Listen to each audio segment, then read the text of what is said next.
What's up, everybody? What's up, Prodigy viewers? This is Charles. Just a quick little update / summary of what I've been up to lately. As some of you know, I'm still in college. I'm doing my master's program at Weber International University down in Babson Park, Florida. I've been here for about almost 5 years now, a little over 4.5. Thankfully, we won a national championship here in the last year's season, 2023-2024.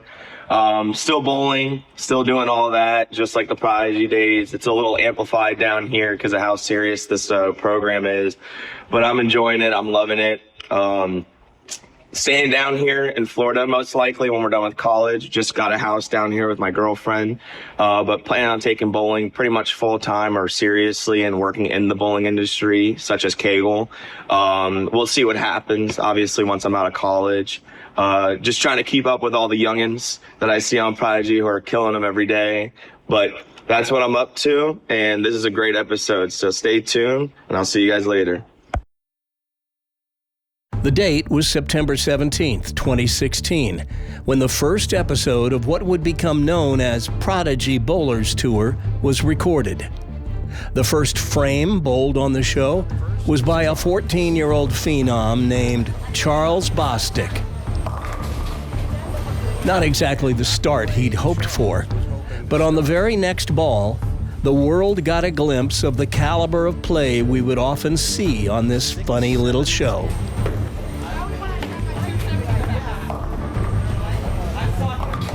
Oh, but what a shot! In early 2020, the show and all of our lives would be put on hold as the whole world shut down for the COVID-19 pandemic. Observing social distancing, preserving our life expectancy.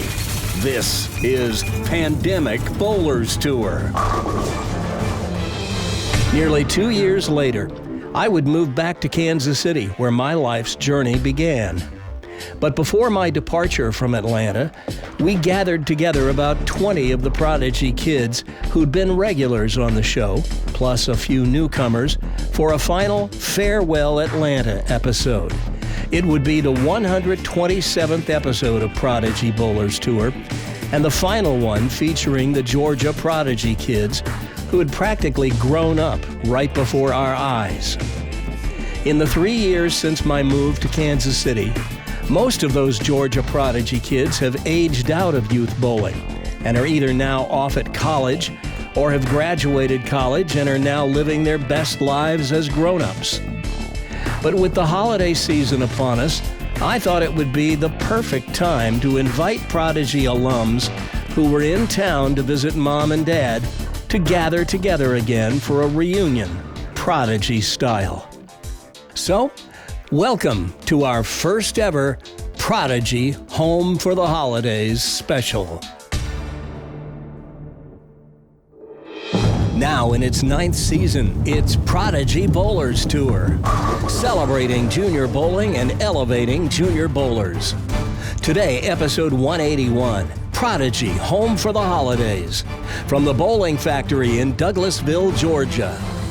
12 players went through qualifying and 4 secured guaranteed spots in the stepladder.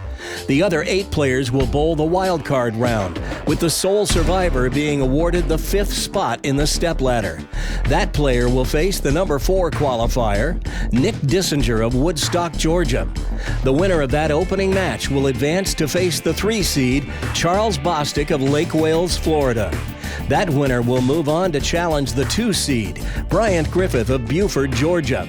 And the winner of that match will bowl for the title against Melvin Perry III of Austell, Georgia. He's our tournament leader and the youngest player in the field.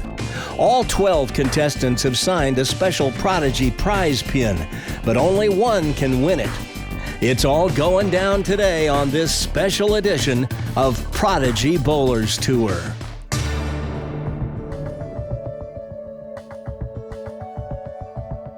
Welcome to the Bowling Factory in Douglasville, Georgia. The Bowling Factory is a state-of-the-art, specially constructed training facility inside of Southern Lanes over on the far west side of the Atlanta metro area. The Bowling Factory is perfect for prepping for a tournament, optimizing your arsenal, gearing up for league play, or just having some VIP fun. The Bowling Factory is a 6-lane training room where you can work with a professional coach for expert guidance, or as we're doing today, hold a private event. 11 former Prodigy kids, most of whom aren't kids anymore, and one first-timer gathered to bowl this event today, and we even got 3 more Prodigy alums to show up just to watch. For all of these young people, it was an opportunity to reconnect with some old friends they may not have seen for a few years. All the contestants are bowling in one division today, and everybody's bowling scratch. We began with a 3-game qualifier. Lane assignments for the 12 contestants were done by assigning numbers 1 through 12 using a Lotto Ball random picker app I have in my iPhone to assign starting lanes.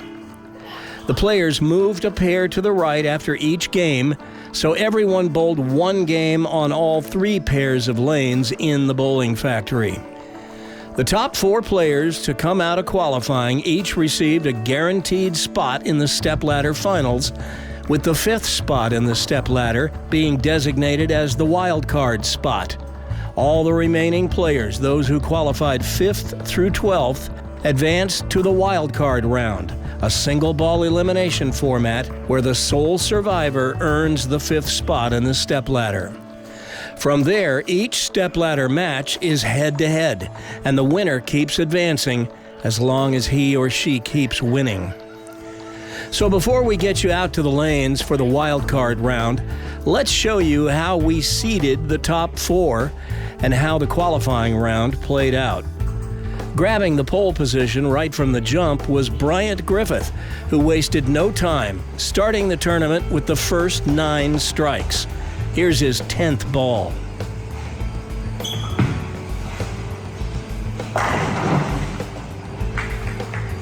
It certainly appeared that we were in for something special when Bryant got up to throw his 11th ball. It was so quiet in the house you could hear a pin drop. Bryant was wanting to hear all 10 drop.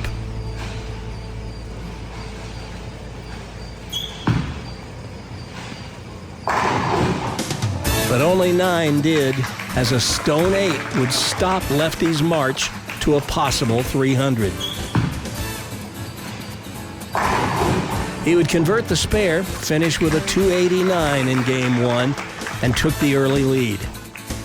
Other players put in a strong bid to get into early contention, including Melvin Perry III, who seized second place with a 255 to start. Nick Dissinger was third with a 244. And our tournament director for this event, Christian Manel, somehow managed to keep his mind on his bowling while running the tournament. Christian started with a solid 234, followed by Mikey Kabrinsky just a stick back. Then in Game 2, Charles Bostic sent a clear message to everyone that he was not to be taken lightly, tossing a scintillating 263, and that vaulted him up the leaderboard into 4th place. Melvin Perry III kept his foot on the gas with a strong 233 right behind his opening 255. And Nick Dissinger duplicated the 244 he bowled in Game 1 with another one. That left some heavy hitters on the outside looking in, hoping to make a move up the leaderboard in the decisive 3rd game of qualifying to grab one of those 4 guaranteed spots in the stepladder. Everybody who finished 5th and below would have to run the gauntlet of our single ball elimination wildcard round in hopes of emerging as the sole survivor who would be awarded the 5 seed in the stepladder. But in Game 3, one player in the field was having none of it, as little Melvin Perry III, MP3 as he's known, started Game 3 the same way Bryant Griffith started Game 1, with the front 10. And with that light shaker, Melvin Perry III suddenly found himself 1 strike away from perfection.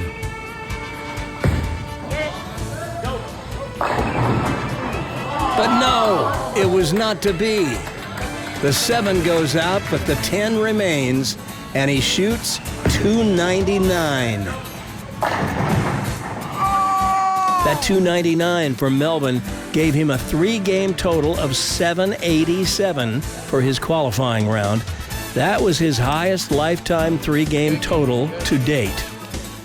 Bryant Griffith stayed right with him, posting a 267 in his 3rd game for a 775 series. Charles Bostic put up a solid 223 to finish his qualifying round with 705. And Christian Manel closed strong with a 254, only to come up 2 pins short of a roll-off for the 4th guaranteed stepladder spot, but finished 5th, and that meant Christian would be one of the 8 who would have to go through the wild card round to try to get the 5th spot in the stepladder. And that's where we stand right now. So these 8 young people will be in the wild card round when we get this party started, right after this.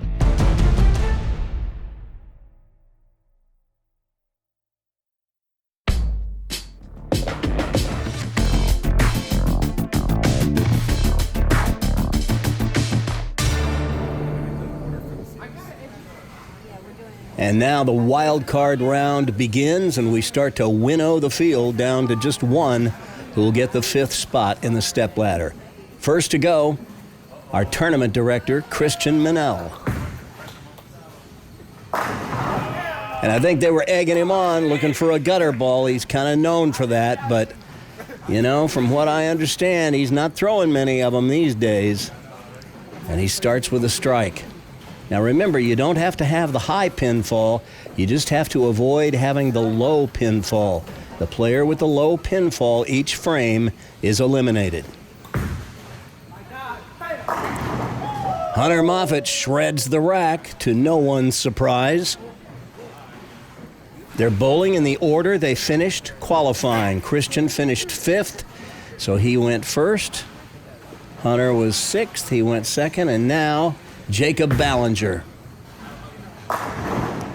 And these guys are making those pins look like they're about 2 pounds.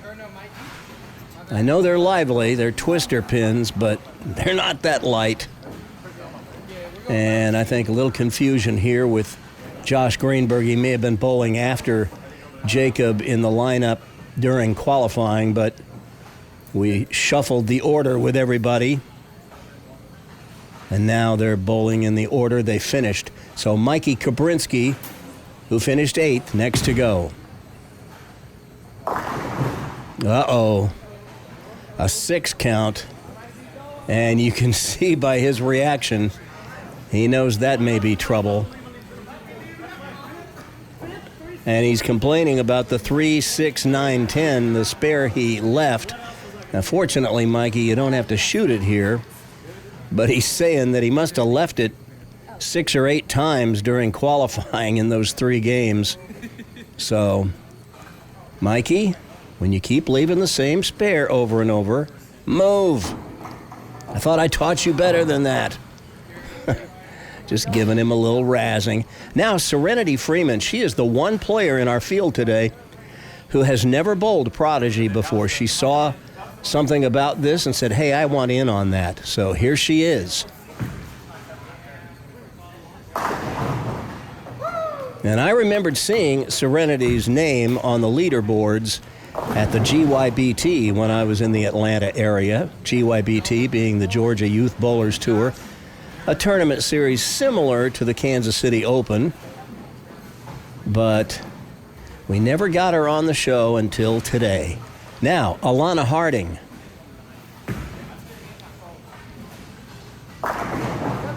Crossing over, gets a strike. That means she's safe. And so far, everybody has a strike except Mikey. So I think he knows that the writing is on the wall, unless somebody does him a solid here. Nolan Kemp, Bowlin' Nolan, we called him. He finished qualifying in 11th, gives it the big loft. With his new white bowling ball, it cuts sharply in the back end. And he's safe because he got 7. So it's down to Josh Greenberg, the only one who can save Mikey Kabrinsky. Josh needs 7 or better to avoid a roll-off or elimination. And you got to reset the rack. Apparently he's pushed the button a couple of times. It wouldn't go, but all right. Apparently Nolan has the magic touch. You lucky. I was looking for you. Yeah, they still go at each other. A lot of these kids have not seen one another in quite some time. Now, Nolan will see some of them if they come to bowl at Roswell. He's working there now. But a lot of these kids who bowled with us at Roswell don't bowl there anymore for one reason or another. All right, Josh Greenberg. Puts that ball right in the pocket. Gets 9, and that is safe, so it's Mikey Kabrinsky who's going to have to take the first exit ramp. Well, we're going home after this, Nolan. So you hear him talking. I think Mikey was planning on giving Nolan a ride home. That's not a very optimistic view on how things might go here. But, Mikey, you're free to leave. Although, we hope you'll stay. All right, they move to the second frame of the wild card round. We've eliminated 1 so far, Mikey. Now Christian will lead off in frame 2.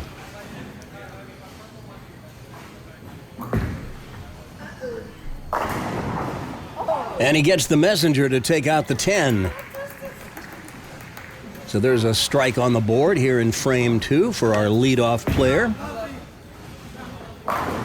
And now 17-year-old Hunter Moffitt, one of the few players in our field today who are still in junior bowling. He's in his final year of eligibility. Hard to believe these kids grow up so fast, but there's Hunter with a strike. So the hits just keep on coming, and now Jacob Ballinger. See if he can remain perfect.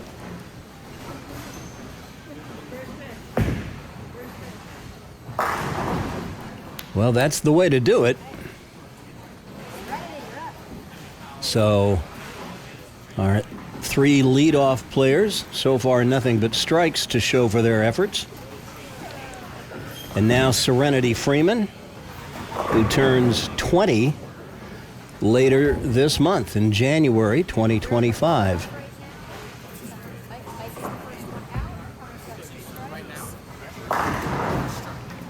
It's shots like that that produced her high game of 300.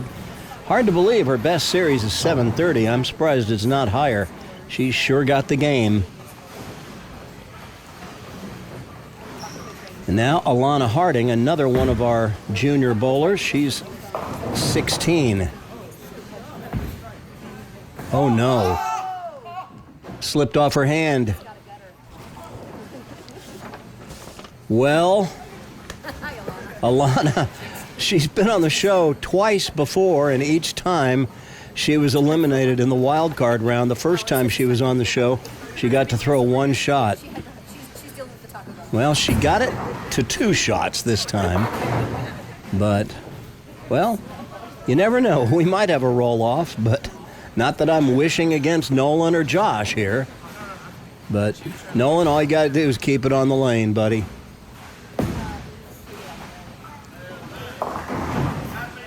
Well, he puts it right through the nose again like he did in the first frame.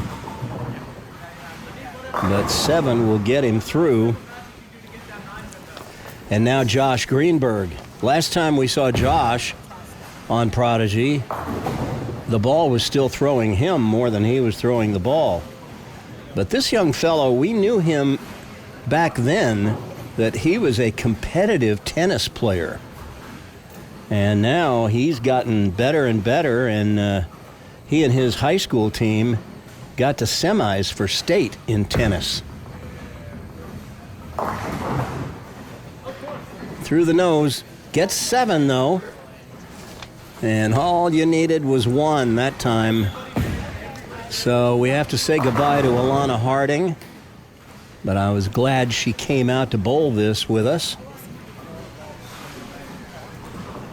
But now we will move back to the left lane and begin frame 3, back to the top of the batting order. Christian Manel leading off. Here's a fun fact about Christian you may not know. He has over 245,000 streams across all music platforms like Spotify, Apple Music. He's a recording artist. He does it as kind of a side hustle in his bedroom at home. He does rap and kind of music that most of us hate, but he's pretty good at it, I have to admit.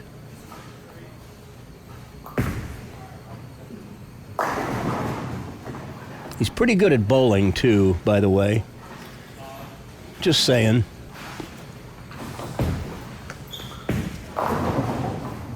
And everybody has just singled him out as having done a great job running this thing today. All right, second in the order, Hunter Moffitt.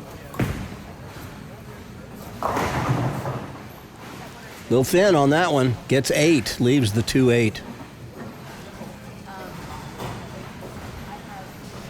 And with this field, that could be trouble.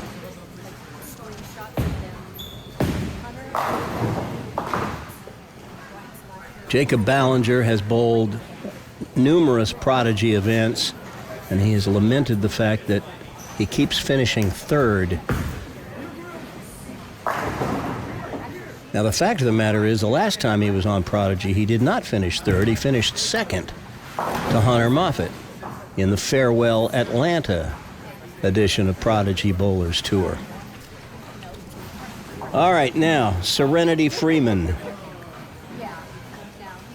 who is bowling on the team of Cumberland University.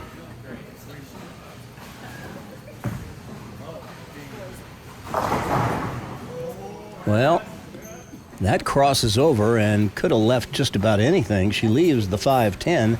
Lucky for you, Serenity, you don't have to shoot it. But at the moment, she and Hunter are on the bubble. So we'll see if that's good enough to get into a roll-off, or if maybe it'll even get through if Nolan or Josh were to stumble here and get fewer than 8. Nolan Kemp, now 23 years old. I always felt badly for him that he would have graduated out of our youth program at Bolero Roswell, but that's when we were all out for COVID. There's a solid strike, so he's on to frame 4. Yeah, he didn't get a proper send-off because we all had to go sit in our little abodes and shelter in place when he should have been graduating high school and doing all those things you do at that age. All right, Josh Greenberg. Needed better than 8, and he got better than 8. So looks like we have a roll-off between Hunter Moffitt and Serenity Freeman. One of these two is going to be eliminated. Who could it be?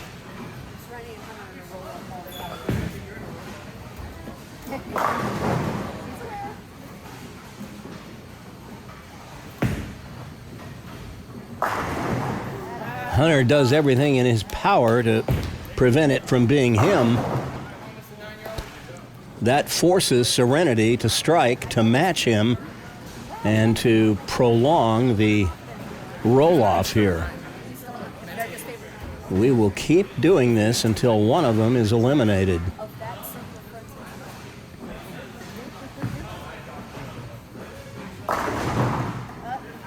Well, that ball just did not have much on it when it got to the pocket. I think she's laughing about that. I don't know if it just slipped off her hand or what, but that 8 count is going to spell the end of Serenity Freeman's day here at the Prodigy Home for the Holidays special. So we have eliminated 3. We're down to 5. One of these players will emerge as the 5 seed in the stepladder finals, which will follow the end of this wild card round. Back to the top of the order here in frame 4. It's Christian Manel. And another strike. Christian says his favorite memory, bowling Prodigy, was when he became the first player ever to get to sign the coveted trophy pin. We actually added that mid-season in our first year, and the week it arrived, he was the winner. Hunter Moffett with a strike. He's like, I want no part of another one of those roll-offs, thanks. And now Jacob Ballinger, 19 years old. He turns 20 in February.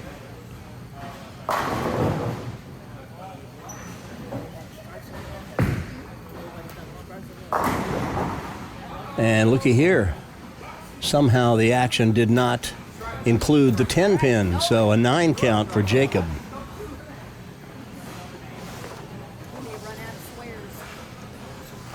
So it's going to be Nolan Kemp next to go. Says he's still bowling league and working. Likes to hang out with his family and friends.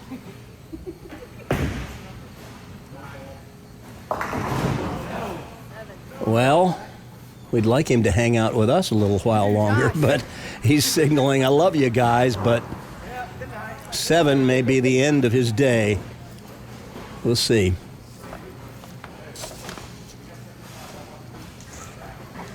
Now Josh Greenberg, who's averaging 192 these days in a house shot league.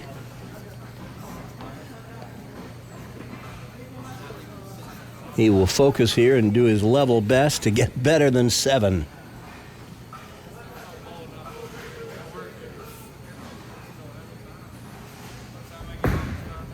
That ought to do it. That will do it.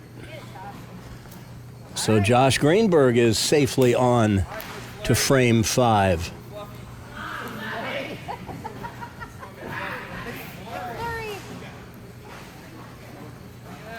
As Christian Manel moves into position, and we return to the left lane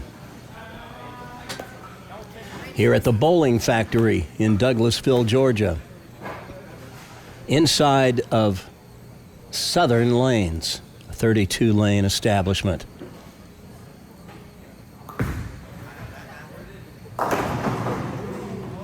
There's a 9 count. He's getting some uh-ohs from the crowd. As we get down to fewer and fewer players remaining, it gets a little tighter, where you never know, everybody may need a strike to get through.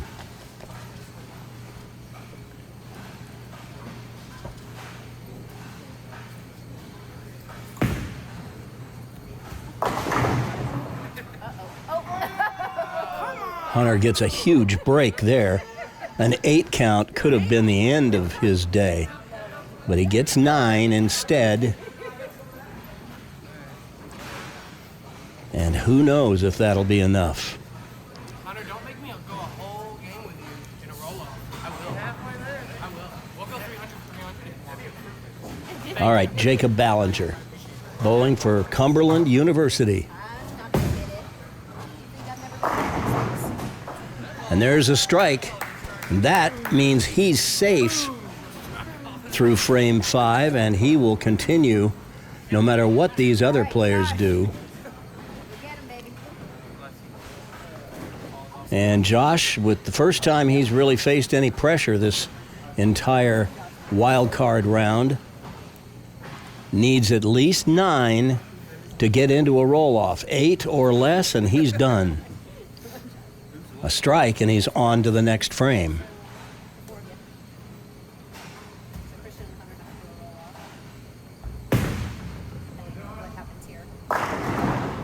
Pretty good shot, but it's a 9 count.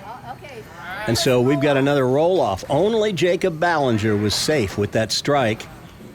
So everybody who didn't strike is in jeopardy right now.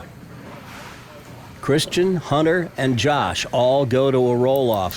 One of them will be eliminated. Christian certainly knows a thing or two about pressure bowling. He's got a few 300 games. His high series, 790.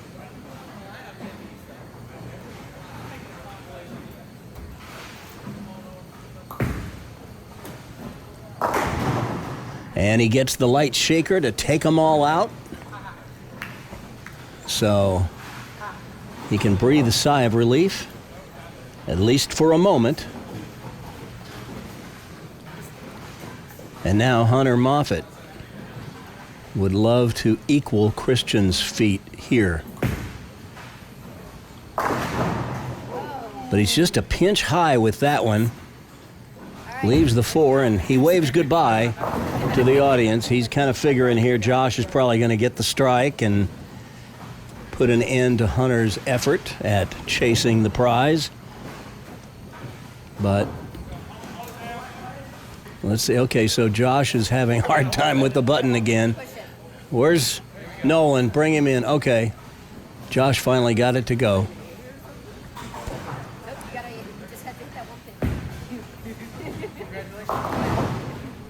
All right, so here's the deal. Josh needs 9 to get into a roll-off with Hunter. A strike would mean Josh goes through to the next frame and Hunter's day is done. Or if Josh gets 8 or less, he's eliminated. Oh, there's 8. And so it's Josh who gets to wave goodbye and blow a kiss to his adoring fans. And Christian and Hunter remain in the battle with Jacob Ballinger as we're down to 3 players now. And the picture is coming into clearer focus as the players who finished highest out of these 8 are the ones who are in the running here at the end.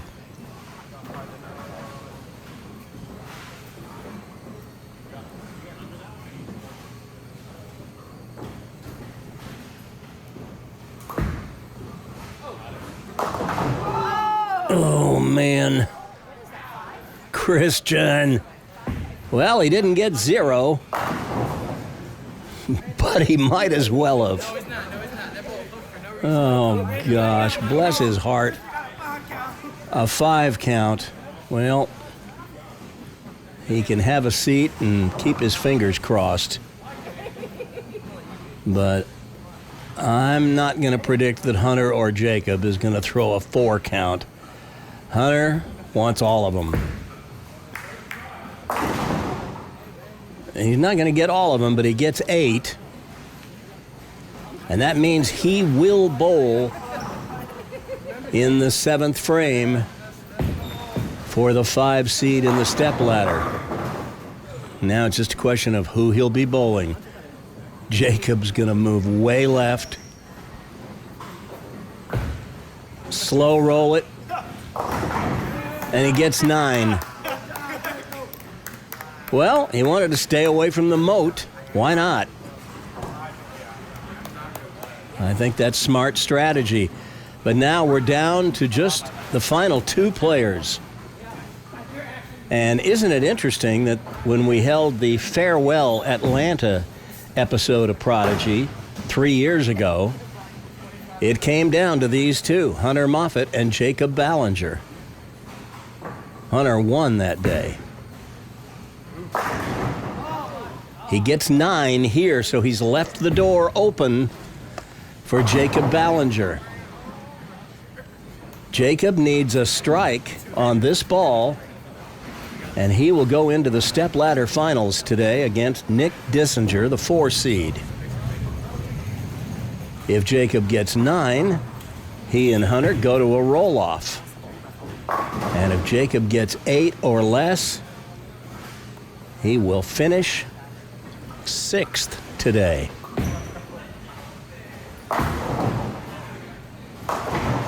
Oh my goodness. He sent that one out into the weeds. Did not see that coming. So Jacob Ballinger finishes the day 6th. And the stepladder field is set. It's going to be Hunter Moffitt as the 5 seed. He's the sole survivor from the wild card round and will bowl Nick Dissinger next.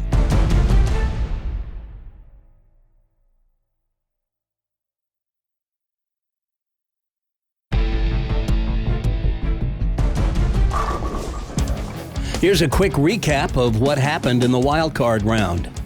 In the first frame, it was Mikey Kabrinsky who was the first to exit with a 6 count. Then in frame 2, the ball slipped off of Alana Harding's hand and into the moat for the dreaded 0 count to end her day. In frame 3, Hunter Moffitt and Serenity Freeman tied with an 8 count, but then in the roll-off, Hunter threw a strike while Serenity came up short with another 8 count. In frame 4, Nolan Kemp needed 9 to get into a roll-off, but his 7 count meant the end to his pursuit of being the sole survivor. Then in frame 5, only one player was safe after all the remaining players threw their first ball, and that was Jacob Ballinger, which meant the other 3 players each went to a roll-off. Christian Manel got a strike to keep his hopes alive, and then Hunter Moffitt got 9, which he seemed sure would be his final ball. But his old pal Josh Greenberg gave Hunter a gift by getting 8, and that put an end to Josh's run. But then there were only 3 players remaining in the 6th frame, and the first one to go, Christian Manel, put his ball through the nose, getting just 5. Hunter Moffitt and Jacob Ballinger both were able to better that, Hunter with 8 and Jacob with 9. And that brought it down to the final 2. Interestingly, the last time Hunter Moffitt bowled Jacob Ballinger on Prodigy Bowlers Tour, it was the championship match at the Farewell Atlanta event, in what we thought would be the last time a Prodigy event would be held in the Atlanta area. And Hunter got the best of Jacob that day, too.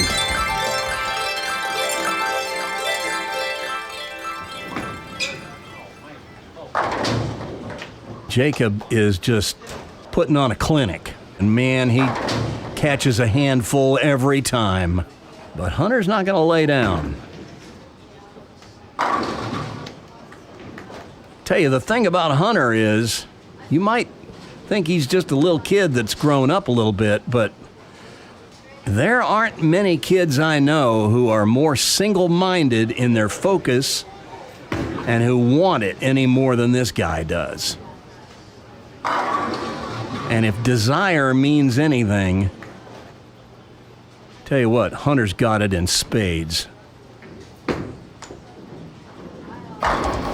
So it's Hunter Moffitt who has become the sole survivor in our wild card round today. And that has earned Hunter the 5 seed in our stepladder finals, where he'll now bowl in match 1 against our number 4 qualifier, Nick Dissinger. These two met in the championship match at the 2019 Prodigy Bowlers Tour Tournament of Champions. Nick was virtually unstoppable all season in that 2018-19 season on Prodigy. He seemed to win just about every other week the whole season, and he got the better of Hunter that day at the Prodigy TOC. Strikes in 5 frames, and Nick is in stroke. We've seen him do this all year. I don't know how long Hunter's memory is, but I have a feeling he remembers that day and would love to get Nick back.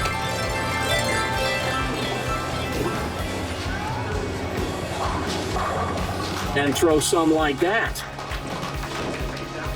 As he gives a little facetious victory gesture, as if to say, well, at least I got one. You never know, Hunter. That might be the one that turned this game around. But he'll have his hands full as Nick Dissinger hasn't slowed down one bit as an adult bowler and is now one of the better tournament bowlers in the Atlanta area. This ought to be a fascinating match. Hunter is one of only 2 junior bowlers left in the field, the other one being our leader, Melvin Perry III. All the rest, Nick, Charles, and Bryant, have aged out of youth bowling. Nick Dissinger has not aged out of bowling well, however. He is carrying a current league average of 240. Now that's a house shot, but that's 240. That's some bowling.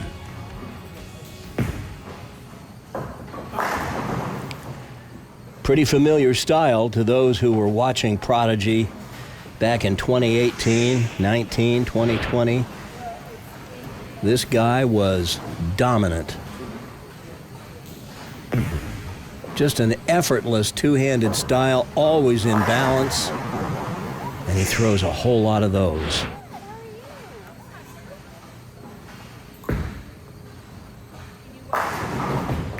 And Hunter Moffett grew up watching Nick bowl. Guys like Nick and Charles Bostic and others. And so he got exposed to some pretty fine bowling. And he soaked it all in. So both players with strikes to start here in our opening match. That one looked like it might be a little light, but Hunter ripped the rack. Take another look at it. 5-step approach.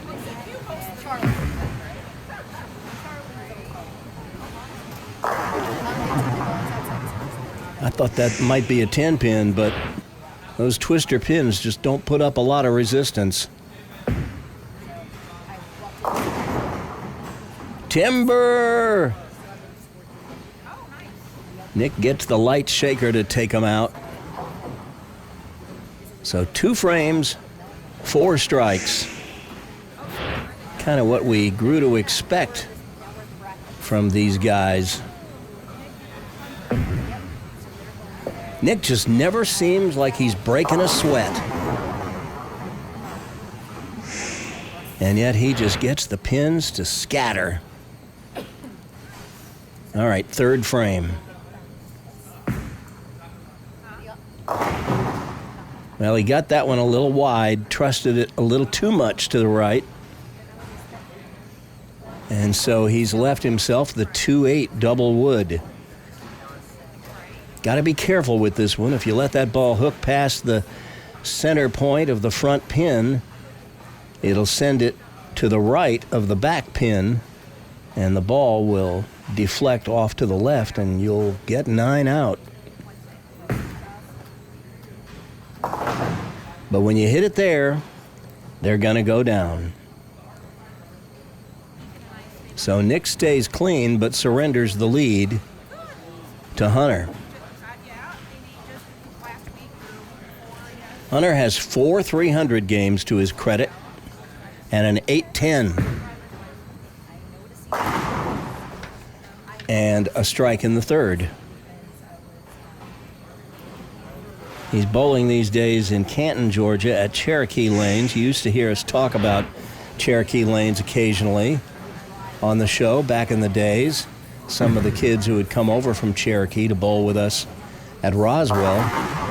But now the roles have reversed, and the kids from Roswell are largely going over to Cherokee nowadays.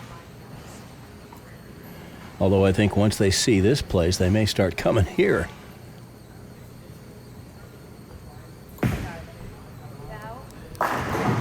There's another strike for Hunter. I knew he was going to come in laser focused, just like he did at the Farewell Atlanta episode. But he is really locked in. All right, Nick.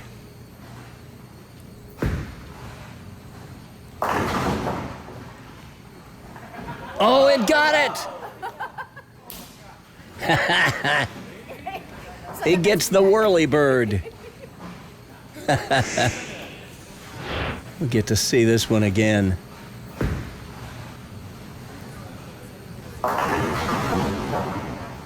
Oh, I don't know what pin that is. It came from the right side of the rack. But it knocked the 4 down from behind, and he'll take it. I noticed that he's gone to this little backward step at the beginning like Pete Weber. Norm Duke used it for a while. And another player of far lesser historical significance, but I used to do that too.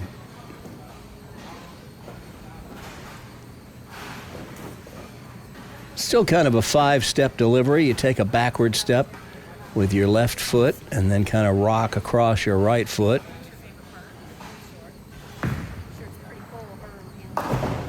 But I've always loved his spare shooting technique. He used to think that he was not such a great spare shooter, but I disagreed. I thought he was real solid. And obviously he still is if he's averaging 240 in league. All right, Hunter, perfect through 4 so far. Perfect through 5 so far. And he is pushed out to a 30-pin lead. 5-step approach. You see that ball right under his head. That's where we like to see it. He could get that ball even a little closer to his ankle, but that hand is under the ball, well below the equator. He learned well. I don't know who taught him. I don't know. I might have had a little hand in it.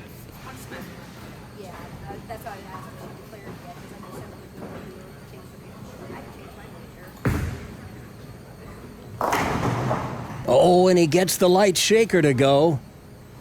And that gives him the 6th strike. He's halfway there. Here's his footwork. More of a planter, although he does slide a little, maybe an inch or 2. But he sure makes it work. All right, Nick.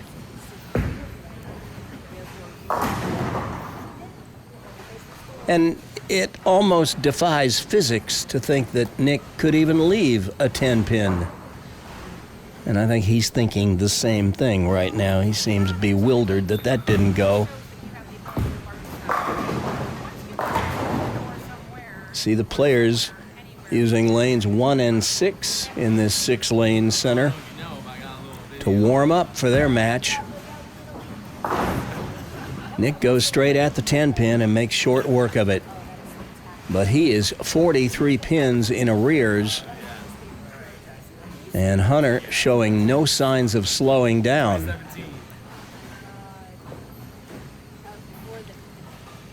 Nick works these days for the Home Depot, so give him a little credit for some product placement here on the show. He works in the store support center.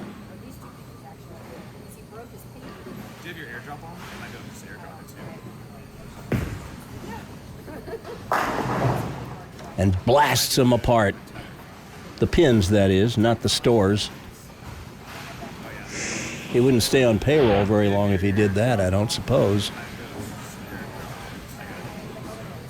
Straight arm swing. Man, that is just textbook. You can't do it any better than that. I've loved this guy's game since the first time I saw him bowl.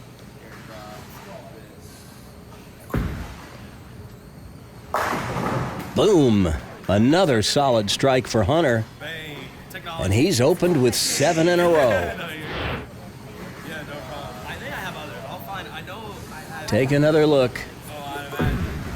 See him raise up through the shot? He does that on almost every shot. I'd rather he stay down. But, hey, the way he's bowling these days, he doesn't need me telling him how to bowl. I could probably learn something from him.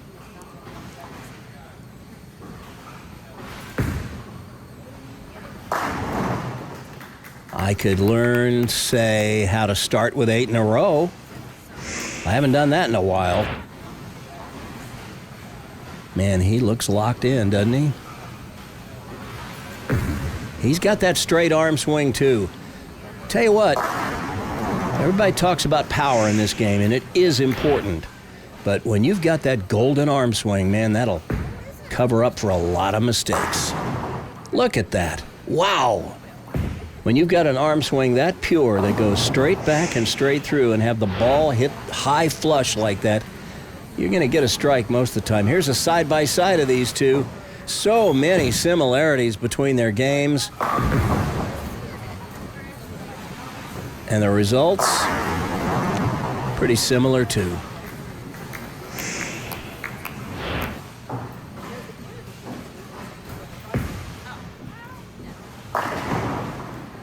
And again, he leaves the 10 pin, and it just seems like, how does that even happen? He throws way too much ball for that, but, you know, it may be just one of those deals that he hadn't got the right piece of equipment in his hands. Another ball might match up to this condition a little bit better, but he has no problem getting to the pocket, that's for sure. But Hunter now with a 54-pin lead going into the 9th frame, and still a possible 300 if he strikes out.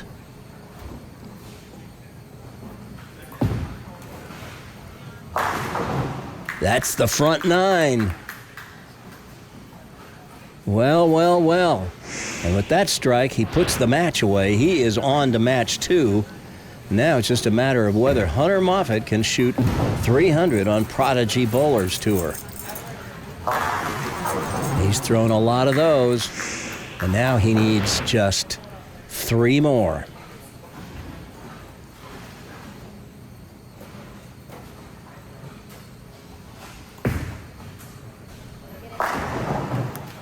Wow. You couldn't walk it down and place it any better. A lot of them have looked pretty similar here. The shots from the 4th, 6th, and 8th frame. See how similar they are. They look identical to me. Let's see how similar they really are. We'll stack them on top of each other and give you our 3 deep look. Slight deviation, not a lot. Not enough to matter.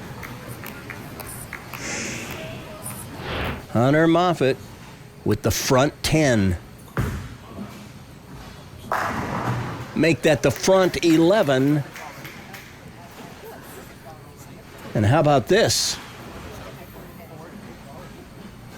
Hunter Moffitt with a chance to write his name in the Prodigy Bowlers Tour history books. We've had a total of 3 natural 300s bowled on Prodigy. One by Logan Mathis in Georgia, one by Rhett Ryman in Kansas City, one by Nolan Nash in Kansas City. Will Hunter be the 4th? Come on. Yes! And he looks pretty pumped about it. As well he should be. I think even Nick is pretty pumped about it. And he was on the short end of the stick, but how about that? Hunter Moffitt with a 300 game. We'll let Nick finish out, and then we'll take another look at that 12th ball. I think Nick just wants to get out of the way. Let Hunter enjoy the moment. Wow. Wow. What a way to start the stepladder. Hunter wasn't even sure he was going to be in the stepladder. He finished 6th in qualifying, and he had to run the gauntlet just to secure the 5th spot in the stepladder finals as the sole survivor of the wild card round. Nick throws it 1,000 miles an hour and shoots 214, but the story of the day, at least so far, is Hunter Moffitt with a 300 game. There's the 12th ball as the messenger takes out the 10. Watch it again.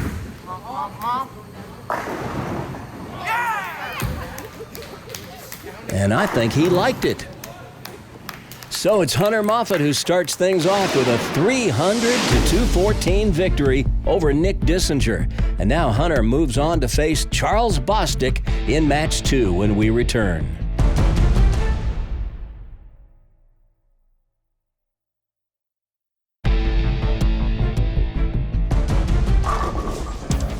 I can't imagine a better way to reunite these young people than to have one of them go off and fire a 300 game on Prodigy Bowlers Tour, and to have that coming on the heels of 2 other players in the field starting games with the front 10 or 11 strikes in qualifying. I'm glad to see these kids haven't forgotten how to bowl. And I'm so happy for Hunter. Here he was in his first appearance on Prodigy back in 2017. There's one right in the pocket. How about all 10? Heck, I remember the first time I saw Hunter bowling two-handed. He was bowling with some house balls because he left his equipment at home that day. How about a little mixer action? Take another look at it and watch his reaction. I'm not going to be the one that tells him he didn't just win the U.S. Open, are you? All right, he's got a 15-pound house ball in his hands now.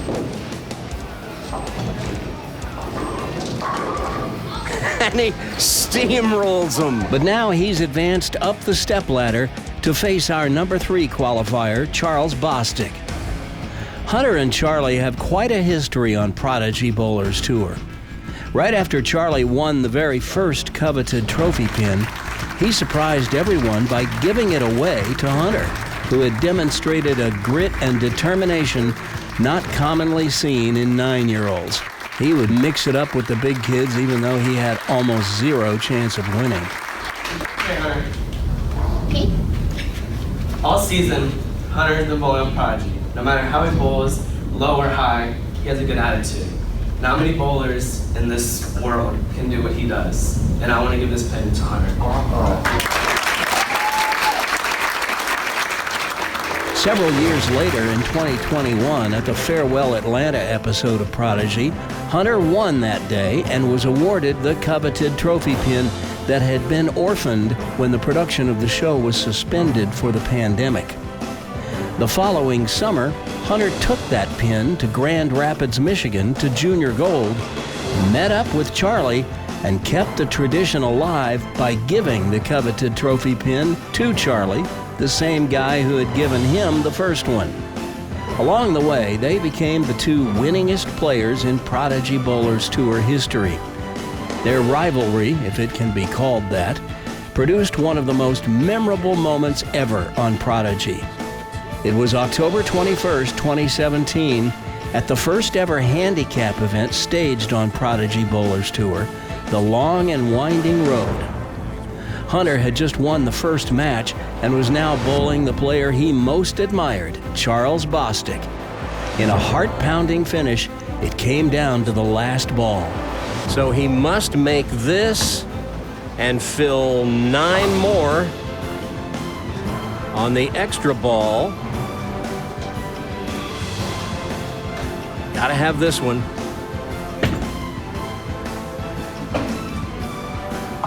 All right, he's got the spare.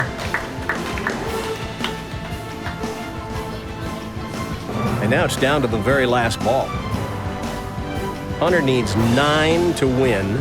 9 or a strike. 8's a tie. 7's a loser.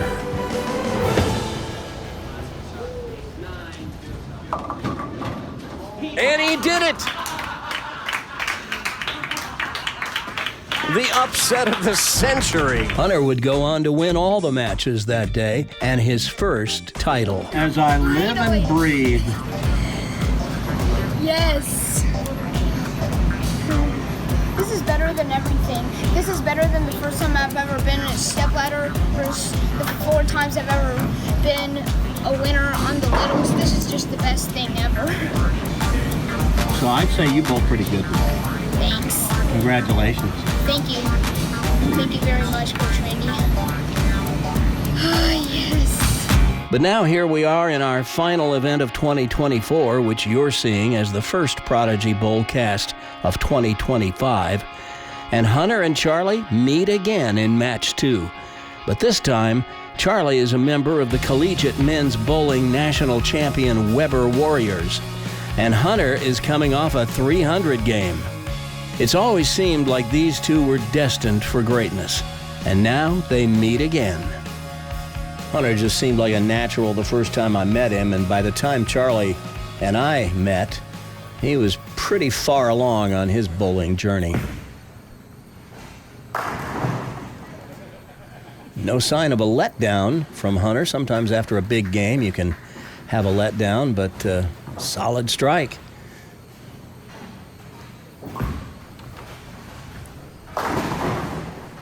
Well, that opening toss for Charlie creeps a little high, and he leaves the 4-7.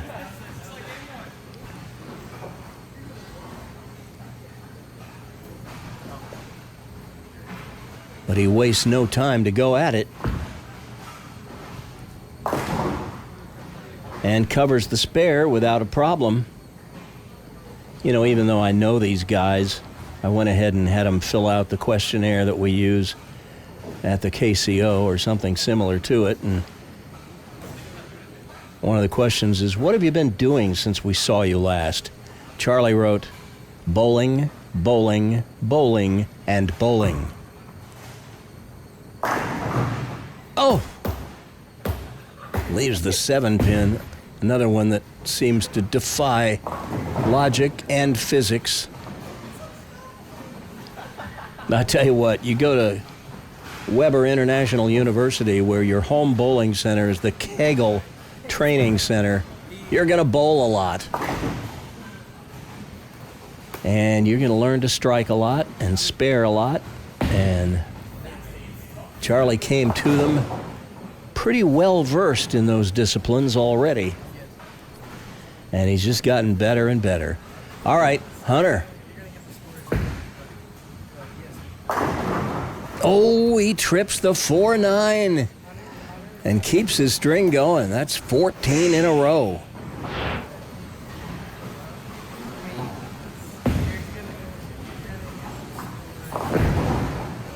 Comes right up the back of the ball. Doesn't go around it. You don't need to hook the ball. A lot of people try to turn the ball or spin the ball. No, you just roll it. Like that.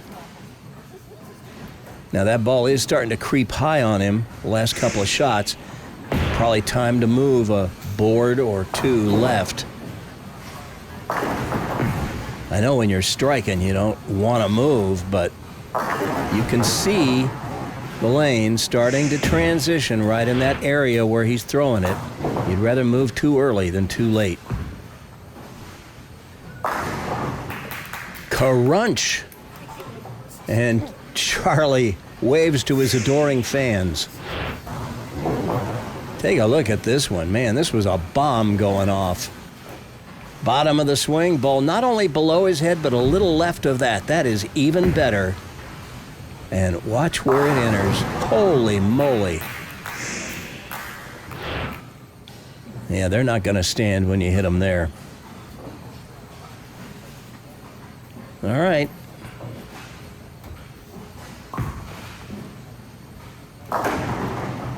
And the light shaker will not shake out the 7. Charlie can't believe it. He's seeing some of the same kind of pin action that Nick was seeing in the last match.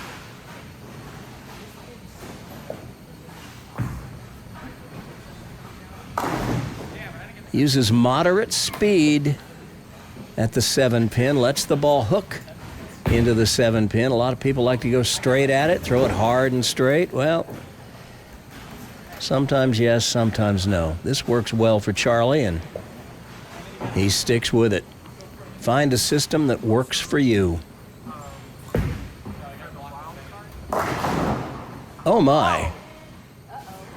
Well now, that's not a strike for one thing. That was surprising in and of itself. But Hunter has left a rather unusual baby split, the 9-10. Here's how you make it. You fit the ball right between the 9 and the 10. You don't have a lot of wiggle room here either. And that is beautifully done. Wow, I don't know that we've ever had the 9-10 left on Prodigy before. That was unusual in a lot of ways, but he made short work of it. And that is the way to make it. So. That was a wild pitch. We score that as a wild pitch. And that Brooklyn hit will leave the 9 pin almost every time, if it doesn't leave the 9 pin with some unwelcome company.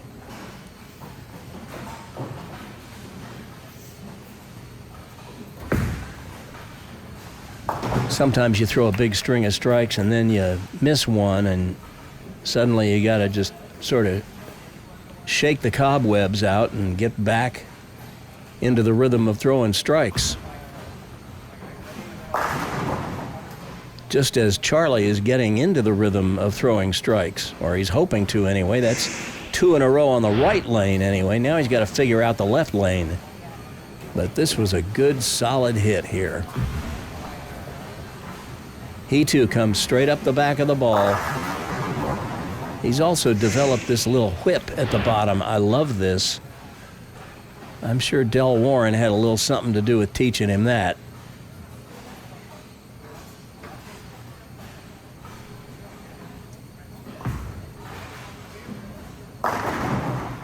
There's the messenger he's been waiting on. And he liked that one. So a double for Charles. See that little whip at the bottom? That's how you produce this kind of pin action. The ball deflects a little off the pocket, but the head pin goes to the left wall and comes screaming back. And there's Hunter back in the saddle again with a solid hit. And he wants to just forget about those 2 frames where he didn't throw strikes. Like it was a bad dream. It never really happened.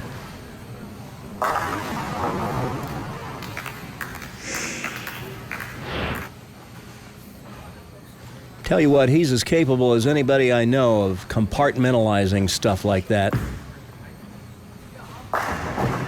See, now he's just forgotten all about the bad shots, and now he's just going to throw good shots. I think that sounds like a good plan. I mean, really, why make it any more complicated than it needs to be? Just throw good shots. Easy peasy. There's a good one. All right, Charlie, up on the right lane, going for a turkey. And he gets it. So he chips away at Hunter's lead. It's down to single digits. Both players working on a double, and we have this match down to within a mark. Here's another look at that one. Boy, Charlie has really got his arm swing straight these days. Working with the finest coaches in the world down there at the Kegel Training Center. I'm telling you, he has a huge advantage over a lot of these players. Shakes him up. And now he's getting a little loose. When a player gets in dead stroke, they just start freewheeling it. Look out for Charlie. See how stable he is through the release? His head doesn't move, and he just stays put.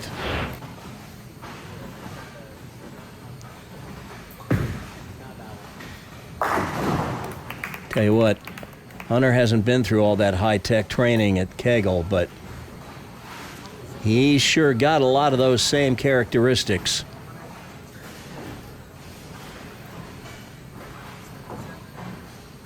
Hunter with an 8-pin lead. as we enter the 9th frame. This is anybody's match.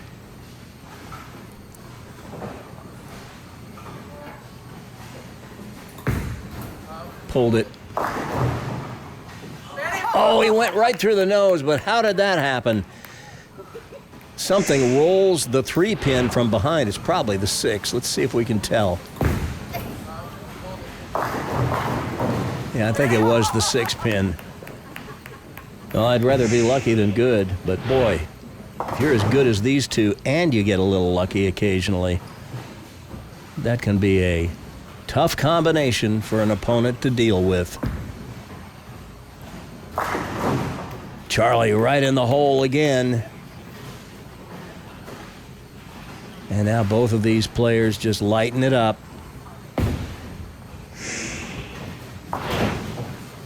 Here they are side by side. A one-hander and a two-hander, both right-handers. There they are synced up at the release.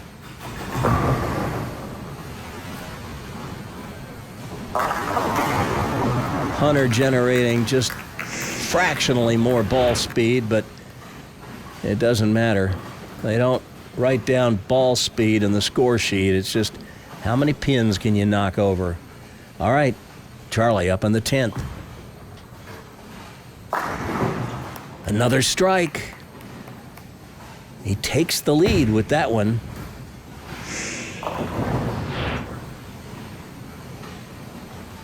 But if they both strike out, Hunter will win. Charlie over the 4th arrow, swings it out to about 9 and slaps out that 10-pin like a boss.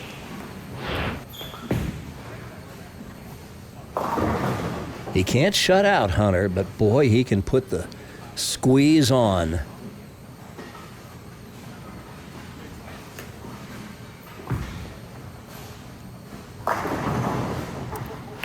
Man, talk about making the pins dance.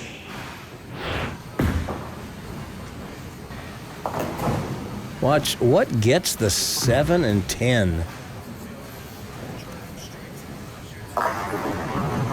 Everything got the 7. I don't know what got the 10, but goodness gracious. Strike for 259, and it may not be enough. Well, he cut that one short, gets 7, so that's a 256. So here's the situation. Hunter's going to need 2 strikes in the 10th to win in regulation. If he happens to get strike 9 spare, we have a tie. If he gets anything less than a strike here, he loses. If he gets strike and less than 9, he loses. There's the first strike. He had to have that. So now it comes down to this. If Hunter can strike on this ball, he's moving on to match 3. If he gets 9 spare, we go to a 9th and 10th frame roll-off. If Hunter were to happen to get 8 or less on this ball, Charlie would win the match.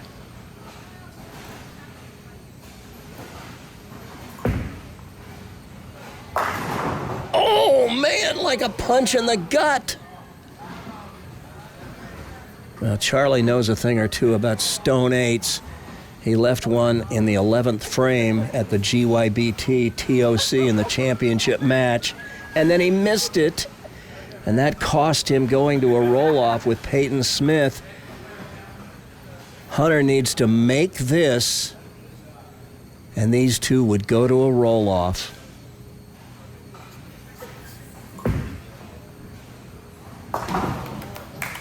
So everybody can breathe a sigh of relief, at least for a second here, but now they go to extra frames. A tie at 256. Now think about that. You bowl 256, and that's not enough. So now it'll be Charlie who will start the roll-off. He will bowl 1 frame on the left lane and sit down. And then Hunter will bowl the 9th and 10th. And then Charlie will finish up on the right.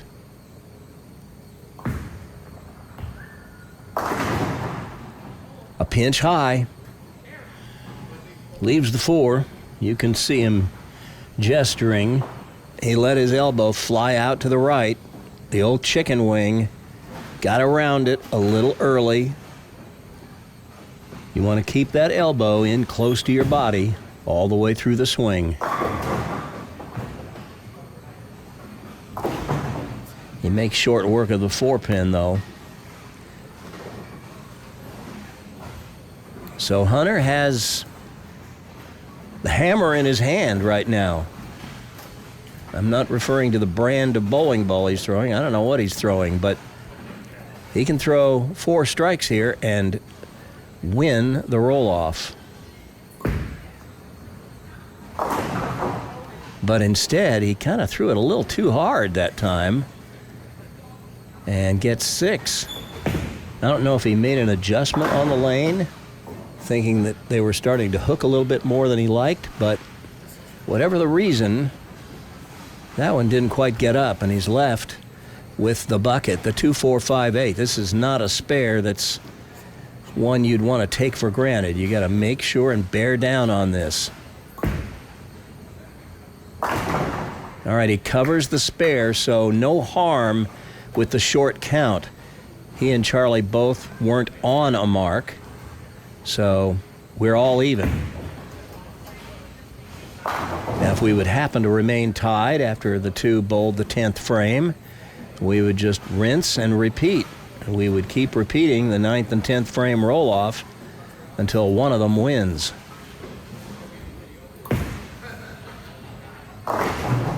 Oh my goodness, he did it again. And this time he was on a spare, so he loses 4 pins in count. That could prove costly. So the best he can get is 36. If he makes this and then strikes on his fill ball.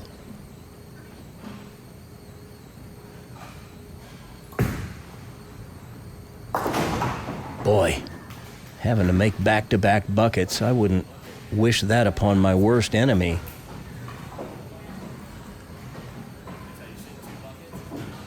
And you see our tournament director, Christian Manel, stepping into the picture. I'm not sure if there was a scoring malfunction or what, but looks like he's keying something in.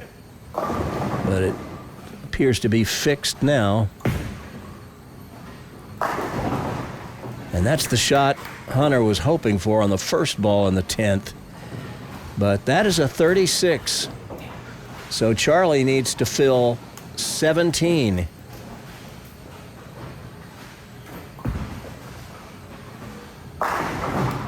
That strike will go a long way to making it happen. So he just needs 7 pins in 2 balls. Wow.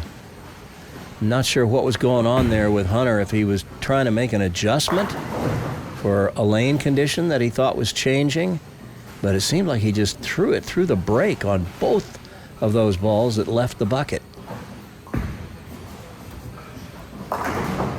Oh, there's 7, and that'll do it. Even if Charlie were to happen to run by all 3 of these pins, he'd finish with 37.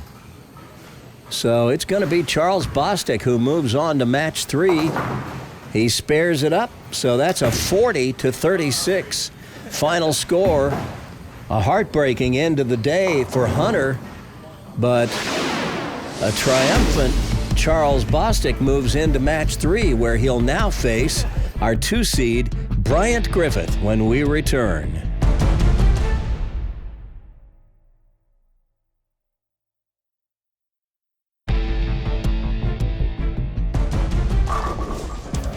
Are you not entertained?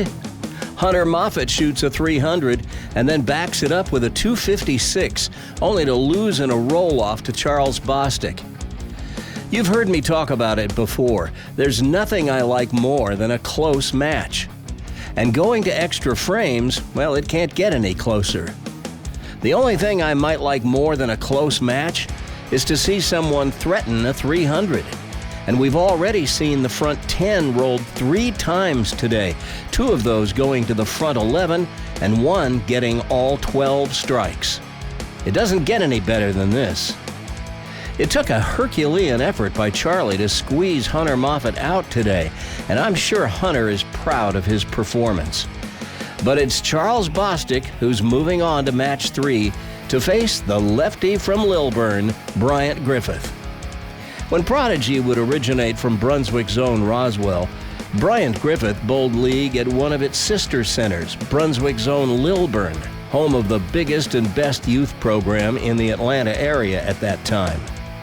The first time Bryant ever came across town to bowl a Prodigy event with us, he made the stepladder finals that day. And in his first TV match, he faced Charles Bostic when he made a strong first impression. This kid does not seem the least bit afraid of bowling with the older kids. He just carries himself like, I got this.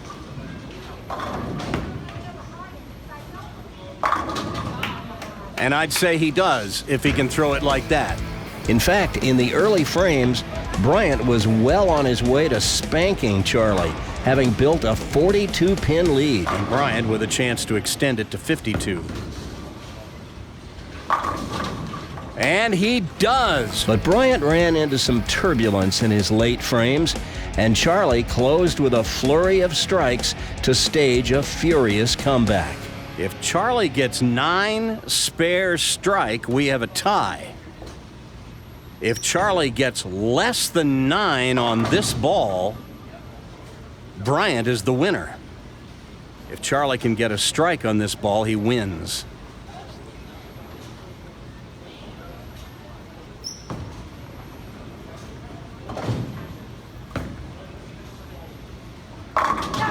Oh, and that's his Sunday ball right there. Charlie scored the big comeback win in that match, sending him to the championship match, where it would ultimately be Christian Manel who tasted the sweet nectar of victory that day.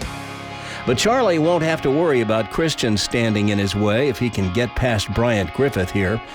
But neither Bryant Griffith or Charles Bostic are thinking that far ahead, as they each have ample respect for one another to know they've got a tiger by the tail here in match 3.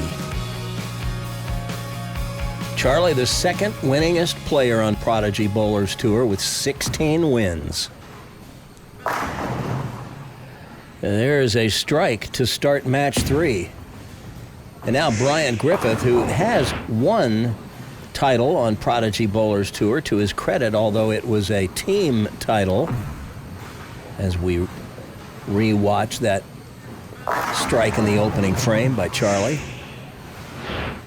Bryant was on Team Tyrell that took down Team Panda 13-1.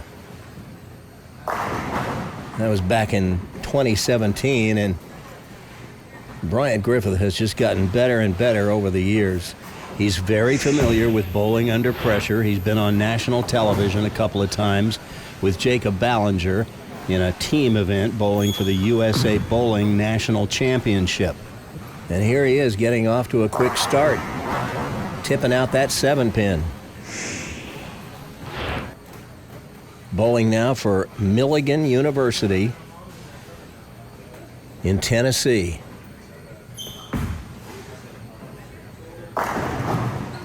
And I'd say they got a good one when they got this young fellow.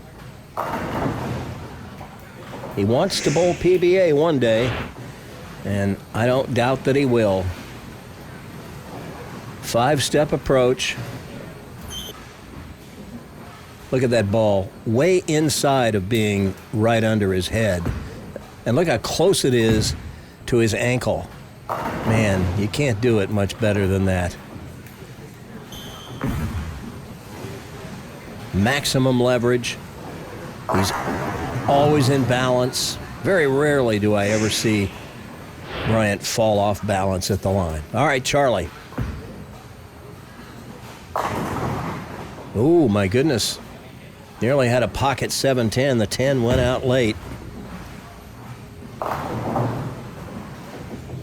So he will have to make some slight correction.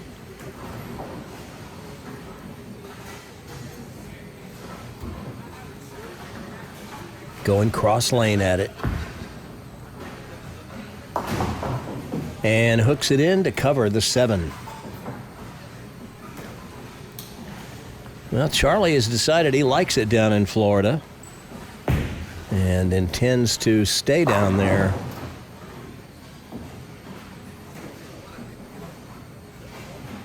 Hasn't really made up his mind yet what he wants to do with his life, though. I think it's a safe bet that it'll have something to do with bowling, though.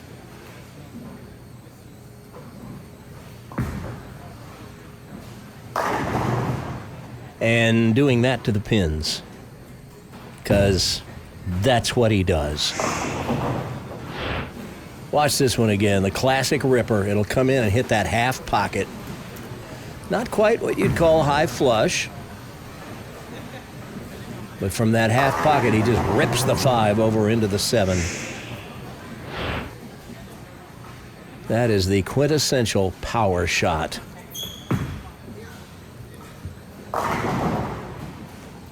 Oh my goodness. Bryant sent that one way out to the left.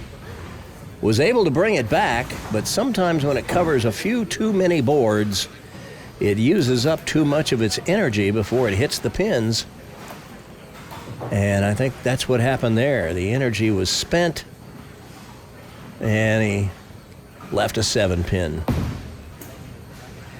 But he's a good spare shooter, and I wouldn't expect he would have any problem with this.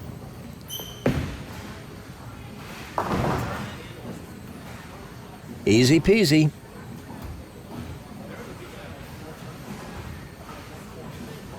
He's another one of these players that just seems very casual out on the lanes, but inside he's grinding.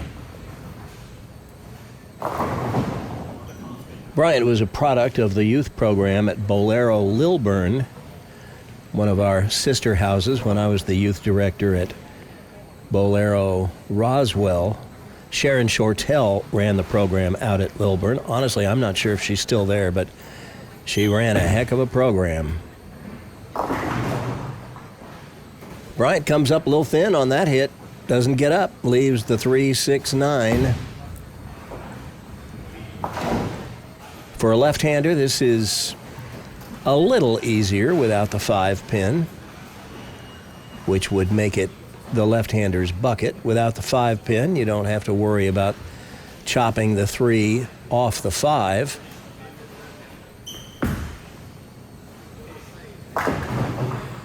And he takes care of it. I know these kids who are in collegiate bowling programs, they get hammered again and again about the importance of spares. So you will usually find a kid that's in or has been through a collegiate program is usually a pretty good spare shooter. And Charlie tips out the 7.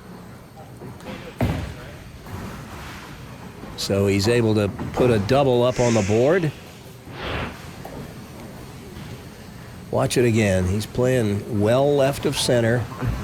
Right about the 4th arrow with the ball out to about 8 that time. And down they go. It's not how, it's how many.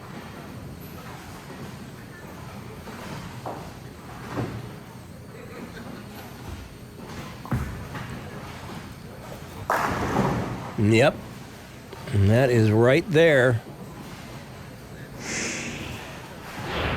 So now 3 in a row for Charlie as we take a look at his solid footwork. See how perpendicular to the foul line his left foot is at the slide.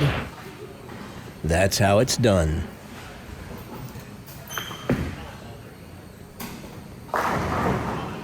Well, another one of those that he just sent out a little too wide, and it used up too much of its energy covering all those boards. I think if Brian were to straighten out his angle a little bit, that ball would store more energy for the moment of truth when it hits the pins.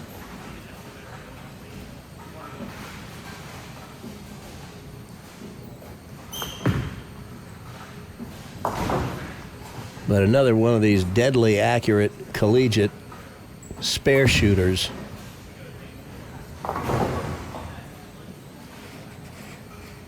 Bryant is 19. He turns 20 in March.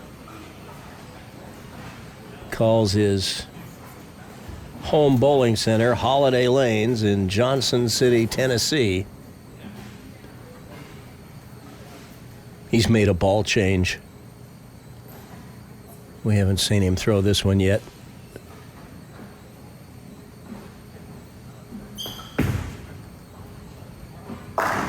Oh man, that one finished. Goodness gracious. That thing hit like a freight train. He's probably asking himself right now, why did I wait to make that change? And you know, sometimes you hear that from players in a one-game match. If you think you need to make a change, don't wait. Look at where that ball is, out on about the third board. It's about 12 feet from the pins. No problem bringing it back from there, though. And there's Charlie back in the pocket again. So he goes strike spare to start, and now he's got a four-bagger.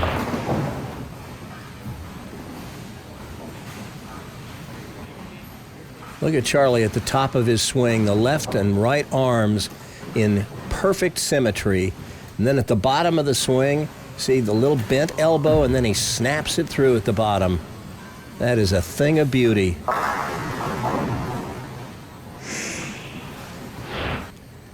He learned that at Weber. We didn't teach him that at Roswell. Wow. It is a joy to watch a player in dead stroke. We saw Hunter there in the first match when he reeled off a 300 and ultimately 15 in a row, counting the 12 in a row for the 300 plus the first three.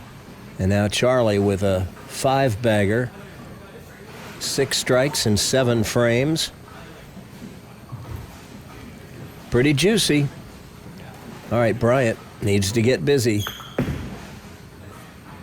I think he's going to have better success with this ball. I like the look he's getting from this thing.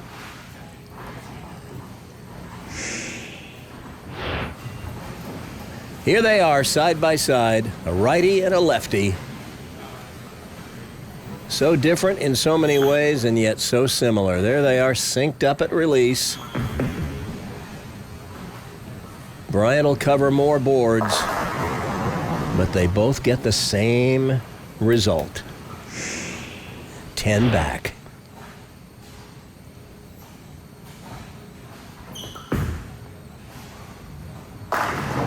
Wow.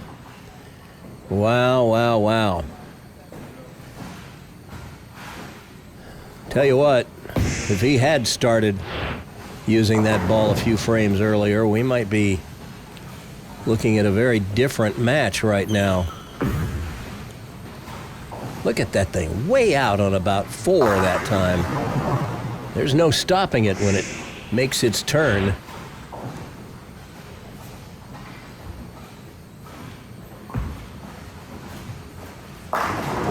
Charlie's laying it down real smooth at the line. I'm sure that's something they've stressed at Weber as well. A lot of players you see kind of throw the ball out on the lane or loft it, but the modern game is to get it into a roll quickly. You can almost not hear the ball hit the floor when Charlie throws it. That's how smooth he is. But look at the results. 7 strikes in 8 frames, a possible 280. Boy, we've had some scoring today, haven't we?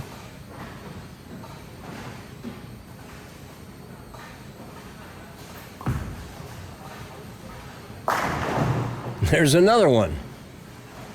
When will it end? Well, I hope it doesn't. It is fun to see players bowl like this. Here's Charlie with our 3-up look. Three of his strikes side by side. They look pretty similar, don't they? The results are pretty similar, too. A little different once he walks away from the foul line, but by then it doesn't matter. Here's our three deep look, with the three shots stacked on top of one another. You'll notice a slight difference here. But boy, I tell you what, when you're as practiced as Charlie is, your shots are going to start to look pretty similar. All right, Bryant trailing by 35. Tell you what, when he's throwing it as good as he is, and it starts to make its move off the spot like this ball is doing, that's about the only thing he could possibly leave, is a stone 8. It's the same shot that cost him a crack at a 300 in his very first game qualifying. On the 11th ball, he left that same shot, the stone 8. I think he's getting tired of seeing it. But he's got a bigger problem on his hands now. He is down to the final frame, trailing by 36. His opponent is working on 7 strikes in a row. Bryant can take it off the sheet here for 234. It may not be enough, but he'd at least make Charlie show up in the 10th.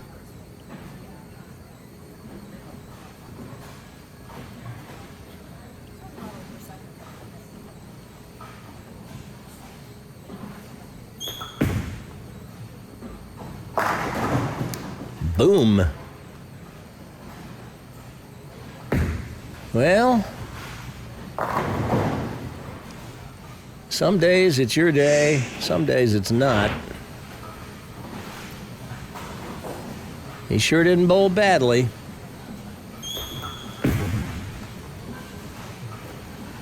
Out to about 4 at the break point, and man, that just split the 8 and 9.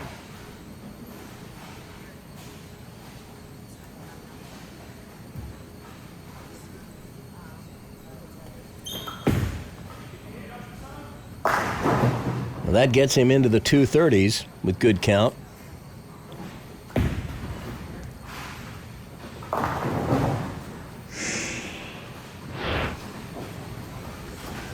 See it one more time. He stays so nicely inside the ball. You hear the analysts on TV talk about how amateurs play the outside of the ball and the pros play the inside of the ball. This is a good example. Bryant's not a pro, not yet, but he will be. He's certainly got the game. 234, so Charlie needs 8 on this ball to lock it up and head into the championship match. That'll do it. Winner, winner, chicken dinner.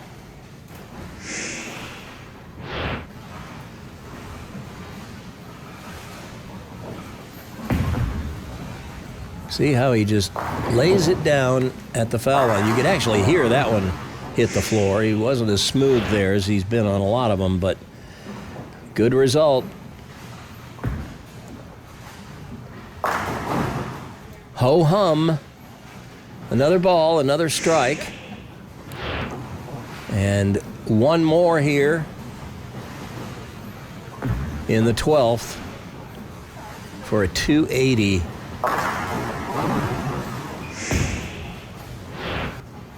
Let's see it, Charlie. Finish it off. Oh, just creeps a little high. So he's denied the 280, but 279 will get you into a championship match here and there. Charles Bostic takes match 3, and now his next opponent, our tournament leader, Melvin Perry III. Look out for these two.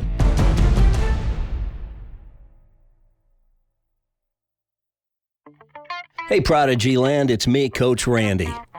As you can see, the Bowling Factory is a unique, state-of-the-art, 6-lane facility that's built inside Southern Lanes in Douglasville, Georgia. If you live in or around the Atlanta area or plan to visit, check out the Bowling Factory. If you're looking for a great place to work on your game, tweak your arsenal, or just have some VIP fun in a private setting, the Bowling Factory is the spot in the Peach State. The Bowling Factory is equipped with Specto, a new tracking system that records data about bowlers' shots using an advanced sensor system, displaying the information to the bowler in an easy-to-use app. The Bowling Factory is also equipped with Clutch, a lighting system that can display the oil pattern on the lane surface, or even trace the path of the ball in real time as it travels down the lane. We're using it on the show today. Now, admittedly, it works a little better with the lights in the room dimmed, but, well, call me crazy, but I thought for the show today it would be more important to keep the lights up so you could actually see our bowlers' faces. Anyway, if you're looking for a bowling experience like none other in the Atlanta area, check out the Bowling Factory. In addition to all the high-tech tools like Specto and Clutch, their Flex machine will lay down most any oil pattern you could want. They also offer many other coaching tools like the Kegel Torch and several Eileen's Bowling Buddy devices for use in your training session. Plus, each of the 3 pairs of lanes in the Bowling Factory has a different synthetic lane surface, including the Brunswick Anvil lane, the Pro lane, that's the one we're bowling on today on the TV pair, and the pair on the right has the higher friction AMF HPL surface. They even have different types of pins depending on which pair of lanes you're on. Yep, they've thought of everything. And in case you're curious, we're bowling with the twister pins today. So, if you're gearing up for a tournament, or maybe you're about to start bowling league at a new house, the Bowling Factory is the perfect place for you to whip your game into shape and even customize your training to match the bowling center where you'll be competing. Book a private lane and customize any pattern you desire. Work with a professional coach from the Bowling Factory's staff of coaches for expert guidance. And believe me, I know some of these guys like Walt Alexander and Doug O'Brien. You can't go wrong getting a lesson from them. I'm telling you, this place is perfect for all levels of bowlers, from those seeking serious training to those who just want to have some casual VIP fun. And everyone knows bowling is more fun when you knock down more pins, right? So let the Bowling Factory help you achieve your goals and redefine your bowling experience. Reserve your spot today at the Bowling Factory in Douglasville, Georgia.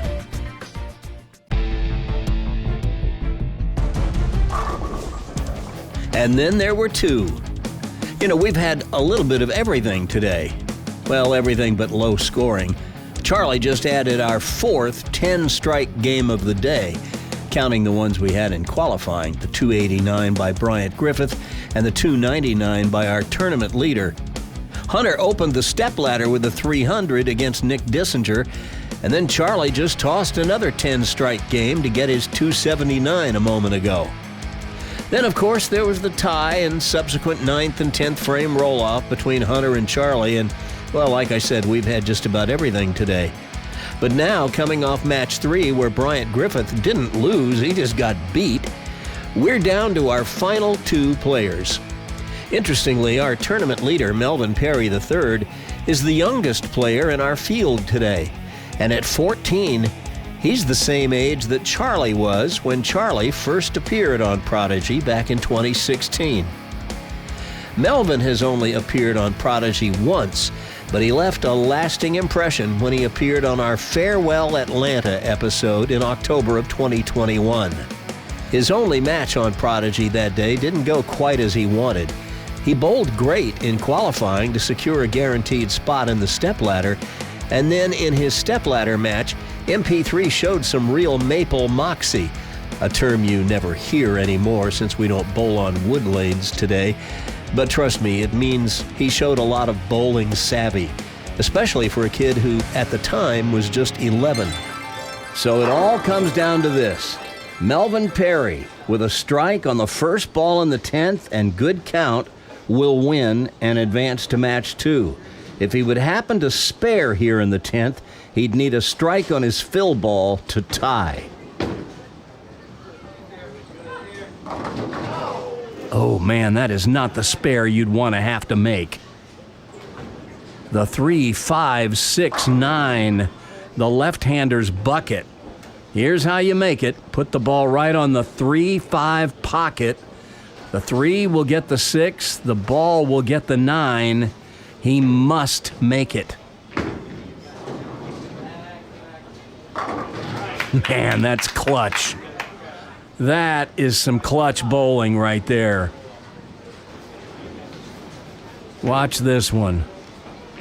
We'll see his reaction.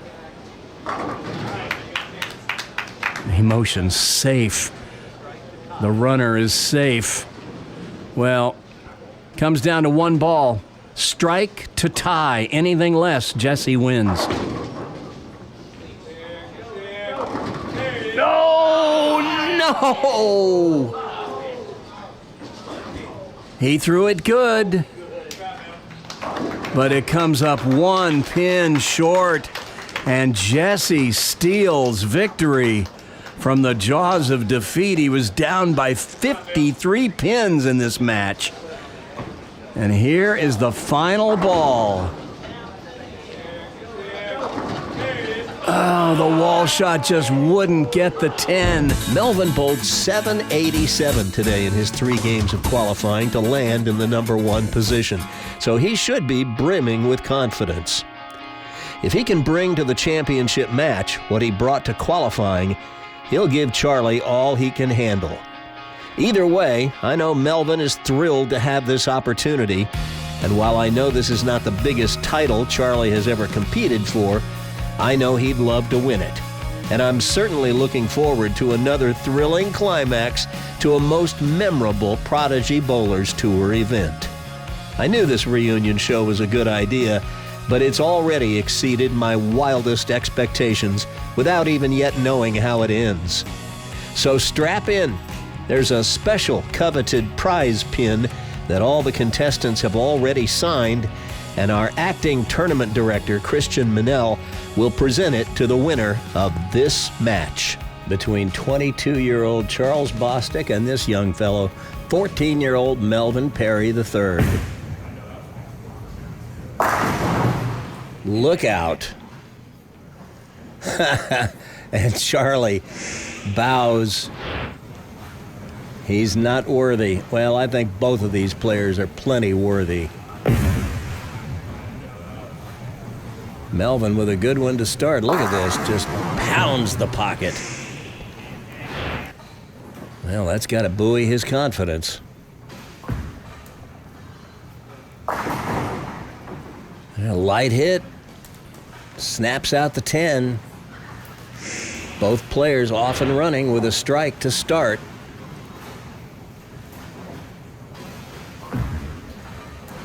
Once this event is over, Charlie will hit the road and head back to Florida. And Melvin will be back in school. He's in 9th grade.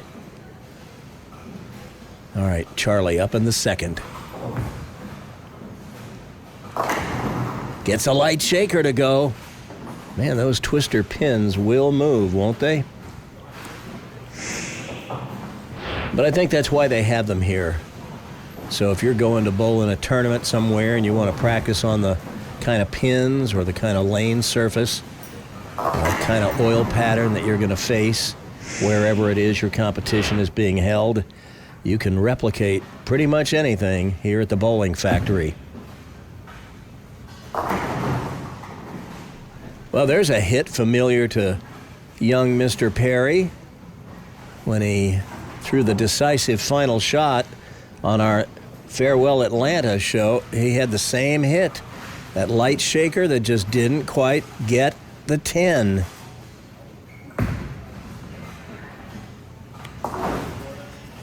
He covers the spare.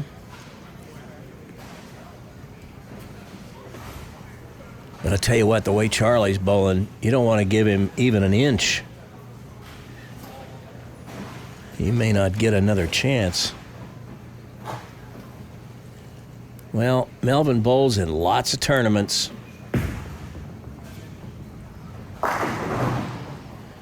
He's got the same coach as Erin Klemenchik and her brother Ethan. Erin, of course, the junior gold national champion a few years back. She defeated Annalise O'Brien, who is also one of ours that had won back-to-back junior gold national championships. I was hoping we'd get her here today.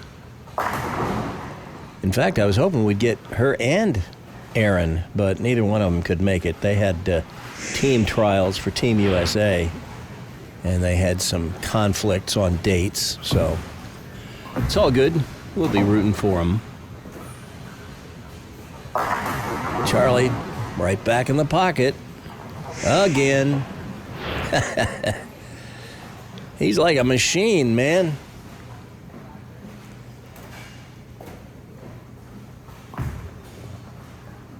I thought he'd pulled that one. Yeah, I think he knows he got away with one that time, but you know what? Looked pretty solid in the pocket. If your misses look like that, you're doing something right.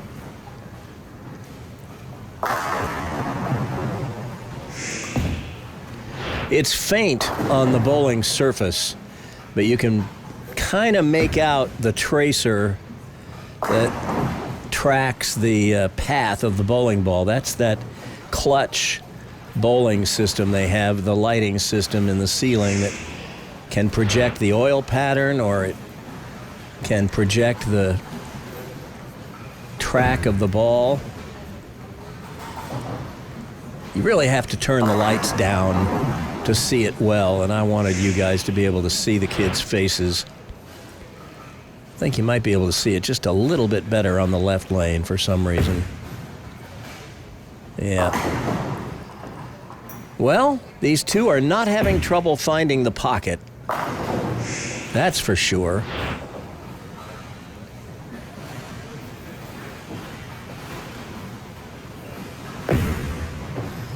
See, Melvin, like so many of the others we've talked about, doesn't come around the ball, he comes right up through it. That's how you get a powerful roll going. Oh! 9-pin, if you had any thought of standing up, I want you to meet Charles Bostic. Look at this. That ball was hooking back so hard, it chopped the 5 off the 9, but then I think it's a 2-pin that came back and said, no, 1,000 times no, you're not standing. Well, Charlie's bowled 5 frames. He has 5 strikes. Looks like the world is still spinning on its axis. And he gets the blower to take out the 7. That didn't quite look like it was going to get there, but boy, it did. Watch it. It's going to hit the half pocket and just digs in and sends the 5 over into the 7. That's power, man.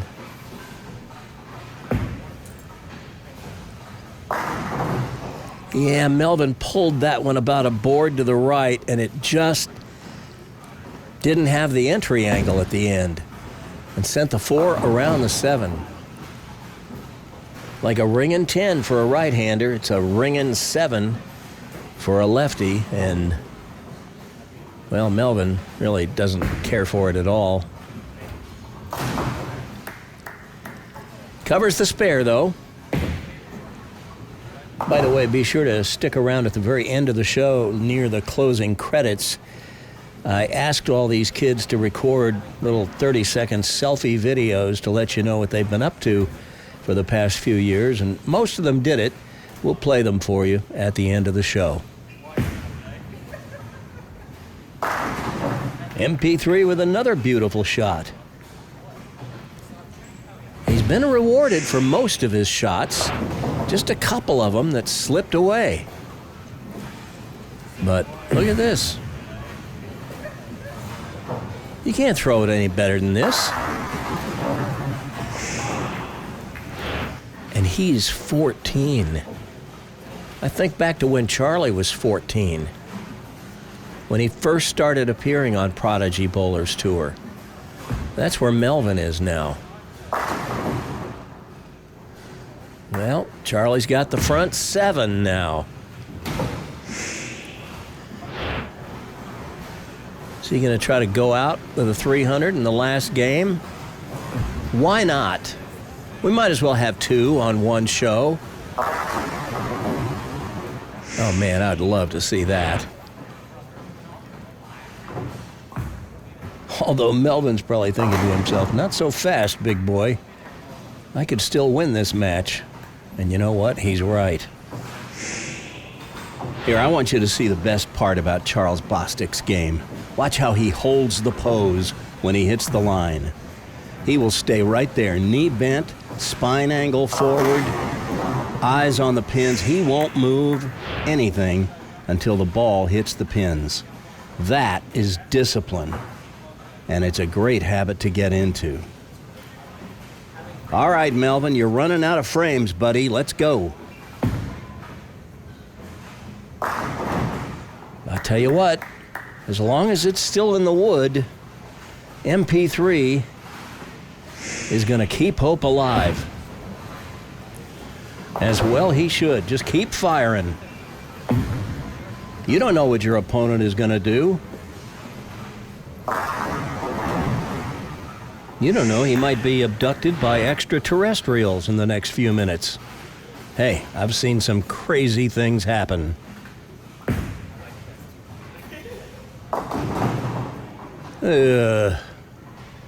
Well, that's not the ending MP3 was hoping for. The 4-6-10. That's going to let the wind out of his sails. But boy, he bowled well today. Man, did he bowl well. Had that 299. But it's going to be an open frame in the 9th, handing Charlie a 56-pin lead. Well, if he gets a strike here in the 9th, that'll be all she wrote. Although it's probably all she wrote. Anyway, well, let's see if he can finish this thing off. Oh, man, he trips out the 4-9. Yeah, he knows he got a lucky one there. Here it is. Watch the 2-pin go to the left wall, slip between the 4 and 7, and I'm pretty sure that was the 3 coming off the right wall to get the 9. All right, here we go again. Hunter shot 300 in the first match of the stepladder. Can Charlie make it 2 in one day? Oh, are you kidding? Well, he put it there, but the 10 wouldn't go, so... Yeah, what are you going to do, Charlie? Nobody's perfect. It's okay, he can shoot 279 with a strike here on the fill ball. He would go back-to-back 279s. That's pretty good. By the way, a strike here for 279. No. 7 for 276. That's an 8-11 three-game set that Charlie just bowled. Not bad. That's a Prodigy record. What are you going to do now? I'm going to Disney World. Melvin with a solid strike in the 10th. You heard Nikki Moffat, Hunter's mom, in the background, mocking Charlie, saying, "What are you going to do now? I'm going to Disney World." Well, Lake Wales, Florida is right down there near Disney World. Actually, she knows a thing or two about that area. She's from down there.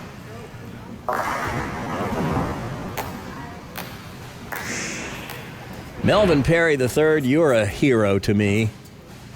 You've come down here to bowl the Prodigy event twice. Made the stepladder both times. Put on a strong performance. Just didn't quite get over the hump. Maybe we'll get you up to Kansas City one of these days and get you to bowl on Prodigy in the KCO. We'd love to see you in Kansas City. We'll entice you with some Kansas City barbecue or anything else we can, but today it's a Charlie Bostic kind of day. He's the winner of our Prodigy Home for the Holidays special. Isn't it fitting the guy who won the first coveted trophy pin would win this thing today? We'll visit with our winner right after this.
So the Prodigy Home for the Holidays event turned out to be everything I hoped for, and more.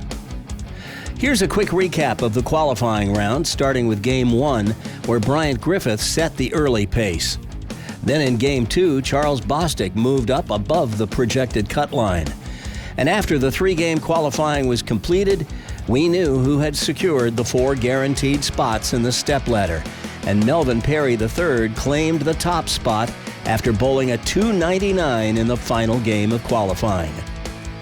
Then we watched the 8 players who went through the wild card round, with Mikey Kabrinsky taking the first exit ramp.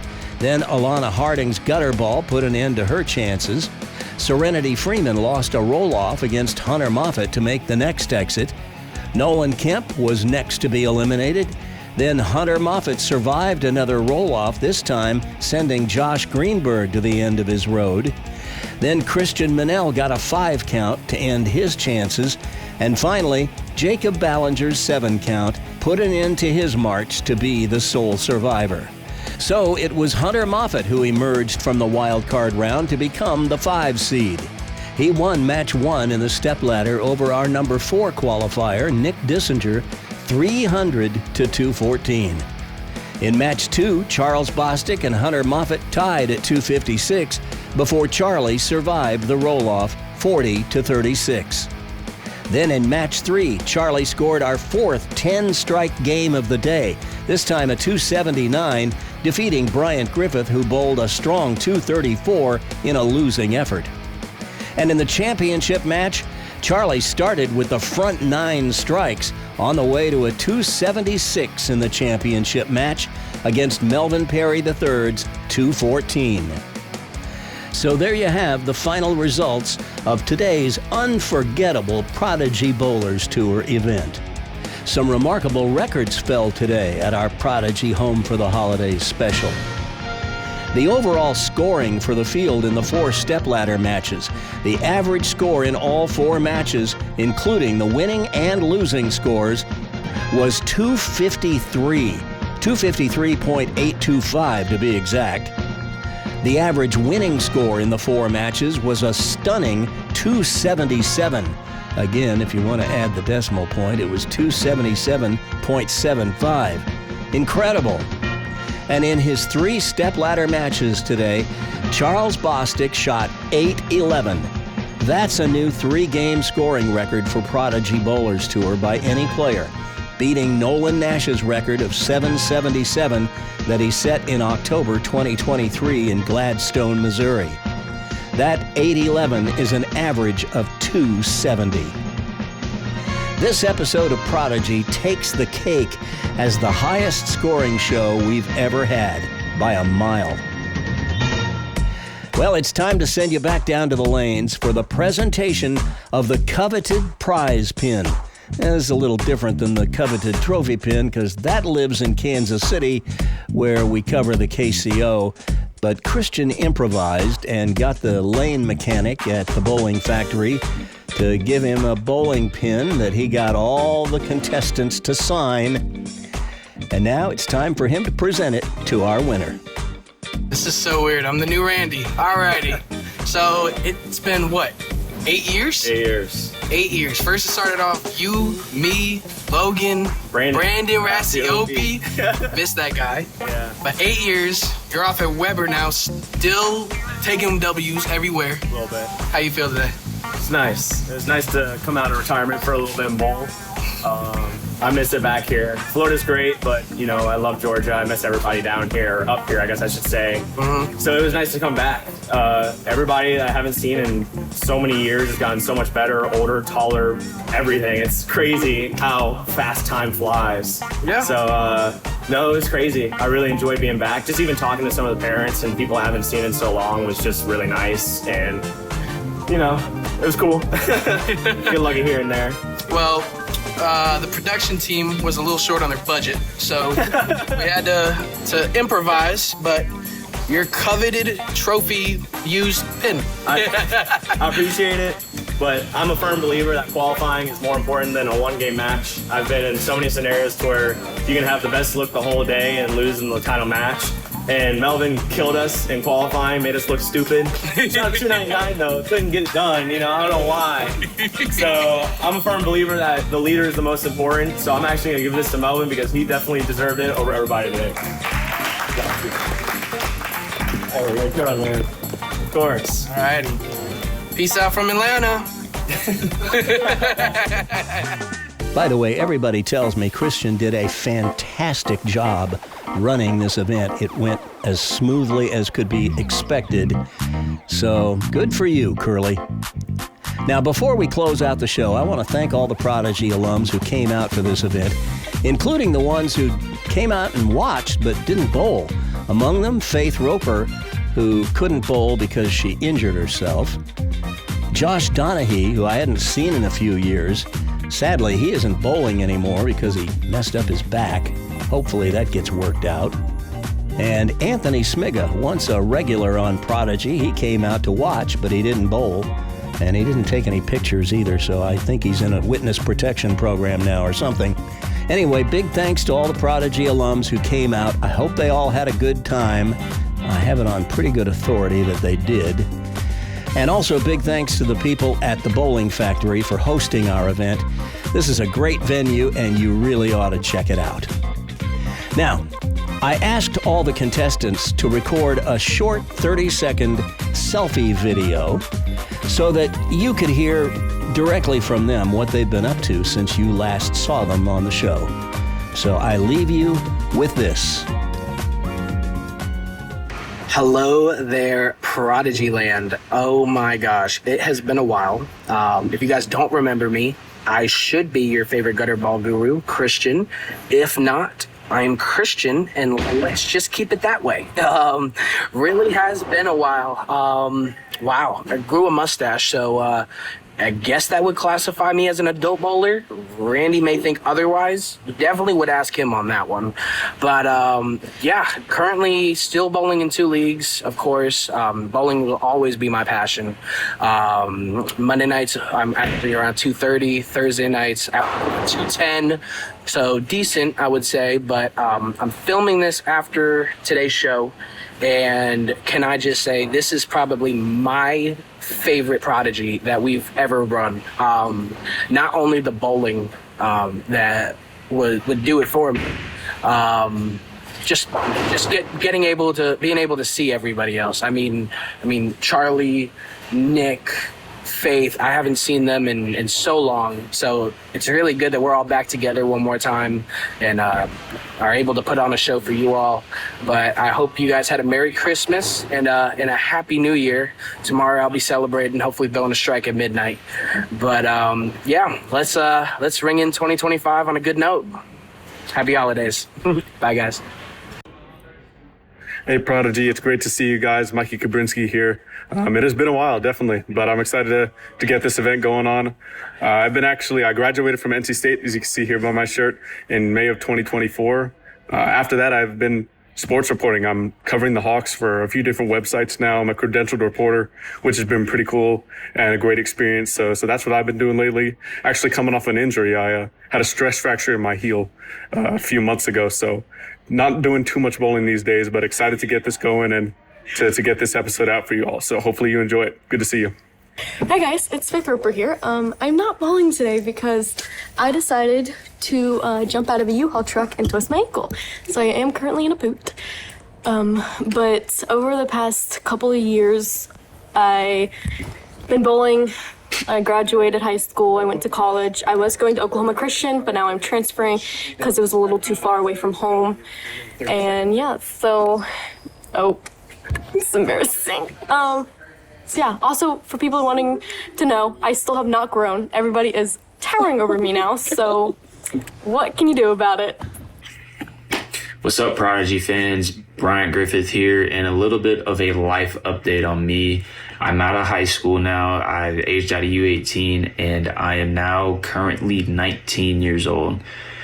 I started collegiate bowling at Milligan University while studying business, accounting, and minoring in psychology. Collegiate bowling is one of the best experiences I've had in a team environment with bowling, and I would not trade it for anything in the world. I love the guys I'm competing with, and I would recommend you to try and get on a collegiate team if you can. Hopefully y'all enjoy this video today, and it's great seeing y'all again. Thanks. Hey Prodigy, long time no see. Hope you guys have been good in Kansas City. Not been much here. I started high school. I am now 18, and I can't wait to bowl. I'm still bowling league in Cherokee, which is not where we used to film, but it's still bowling with a lot of the guys here and having fun. Anyway, see you soon. Hey, what's up, y'all? It's Josh here. Not bowling today. Haven't been on here in a long while. Been working a lot, but it's good to come out here and come and watch everybody. It's been a long time, so it'll be good to watch the action. Hey, what's up, guys? It's Alana. The last few years, I've won a number of GYBTs and Bowler of the Years, and then I've also medaled at Beast a few times and at the TOC, which was good. And then this last year at Junior Gold, I finished in the top 90, which didn't make cut, but it's still the best that I've done for the past 5 years that I've done it. So that was good. And then also just got my first sanctioned 600 series last month. So yeah. What's going on, everybody? It's Melvin Perry, also known as MP3. And it's been a while since I've seen you guys, so I figured we'd give you a little update. Over the last few years, we've been the Junior Gold every year. We finished 48th this year, 284th last year, and 41 the year before that. And since it's been a while since I've seen you guys, I finally bowled a 300 game now, and yeah, hopefully today is another day that we can bring out another win today. So Prodigy Land, it's Hunter Moffitt, and been a while since I've been on here. Over the past few years, I've been working at Dollar Tree.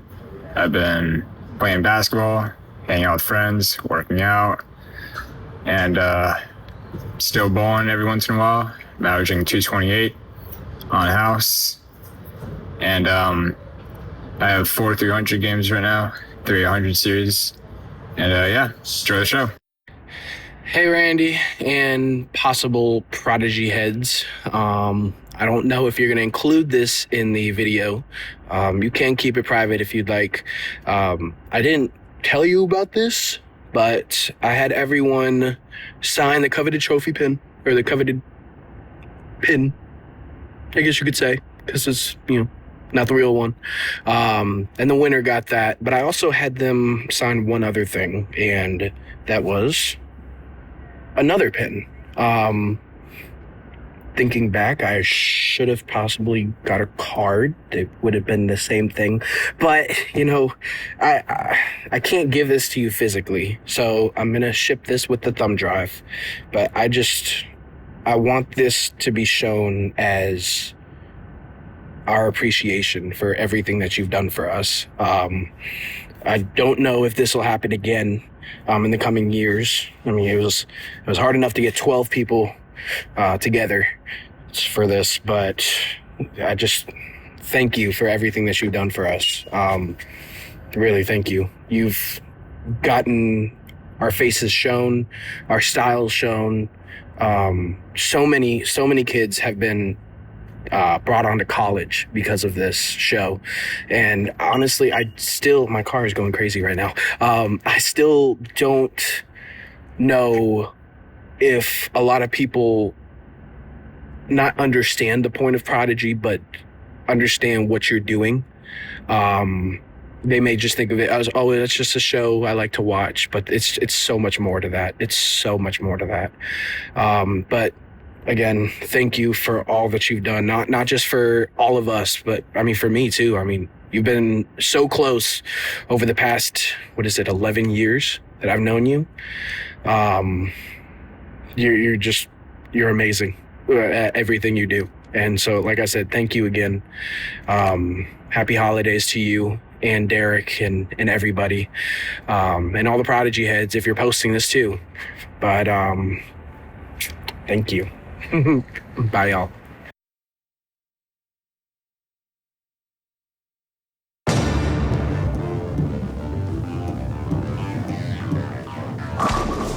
The best youth bowlers from the Kansas City area and the Midwest return to the lanes for some spirited competition as the Kansas City Open is back in action for the 2025 KCO February Point Tournament. You didn't think these kids would let a little thing like a blizzard keep them off the lanes for long, did you? Landon Stoddard defends his Division I title at Crown Lanes in Leavenworth, Kansas at the February KCO, right here on Prodigy Bowlers Tour on the Brownswick Bowling Channel on YouTube, coming in mid-February.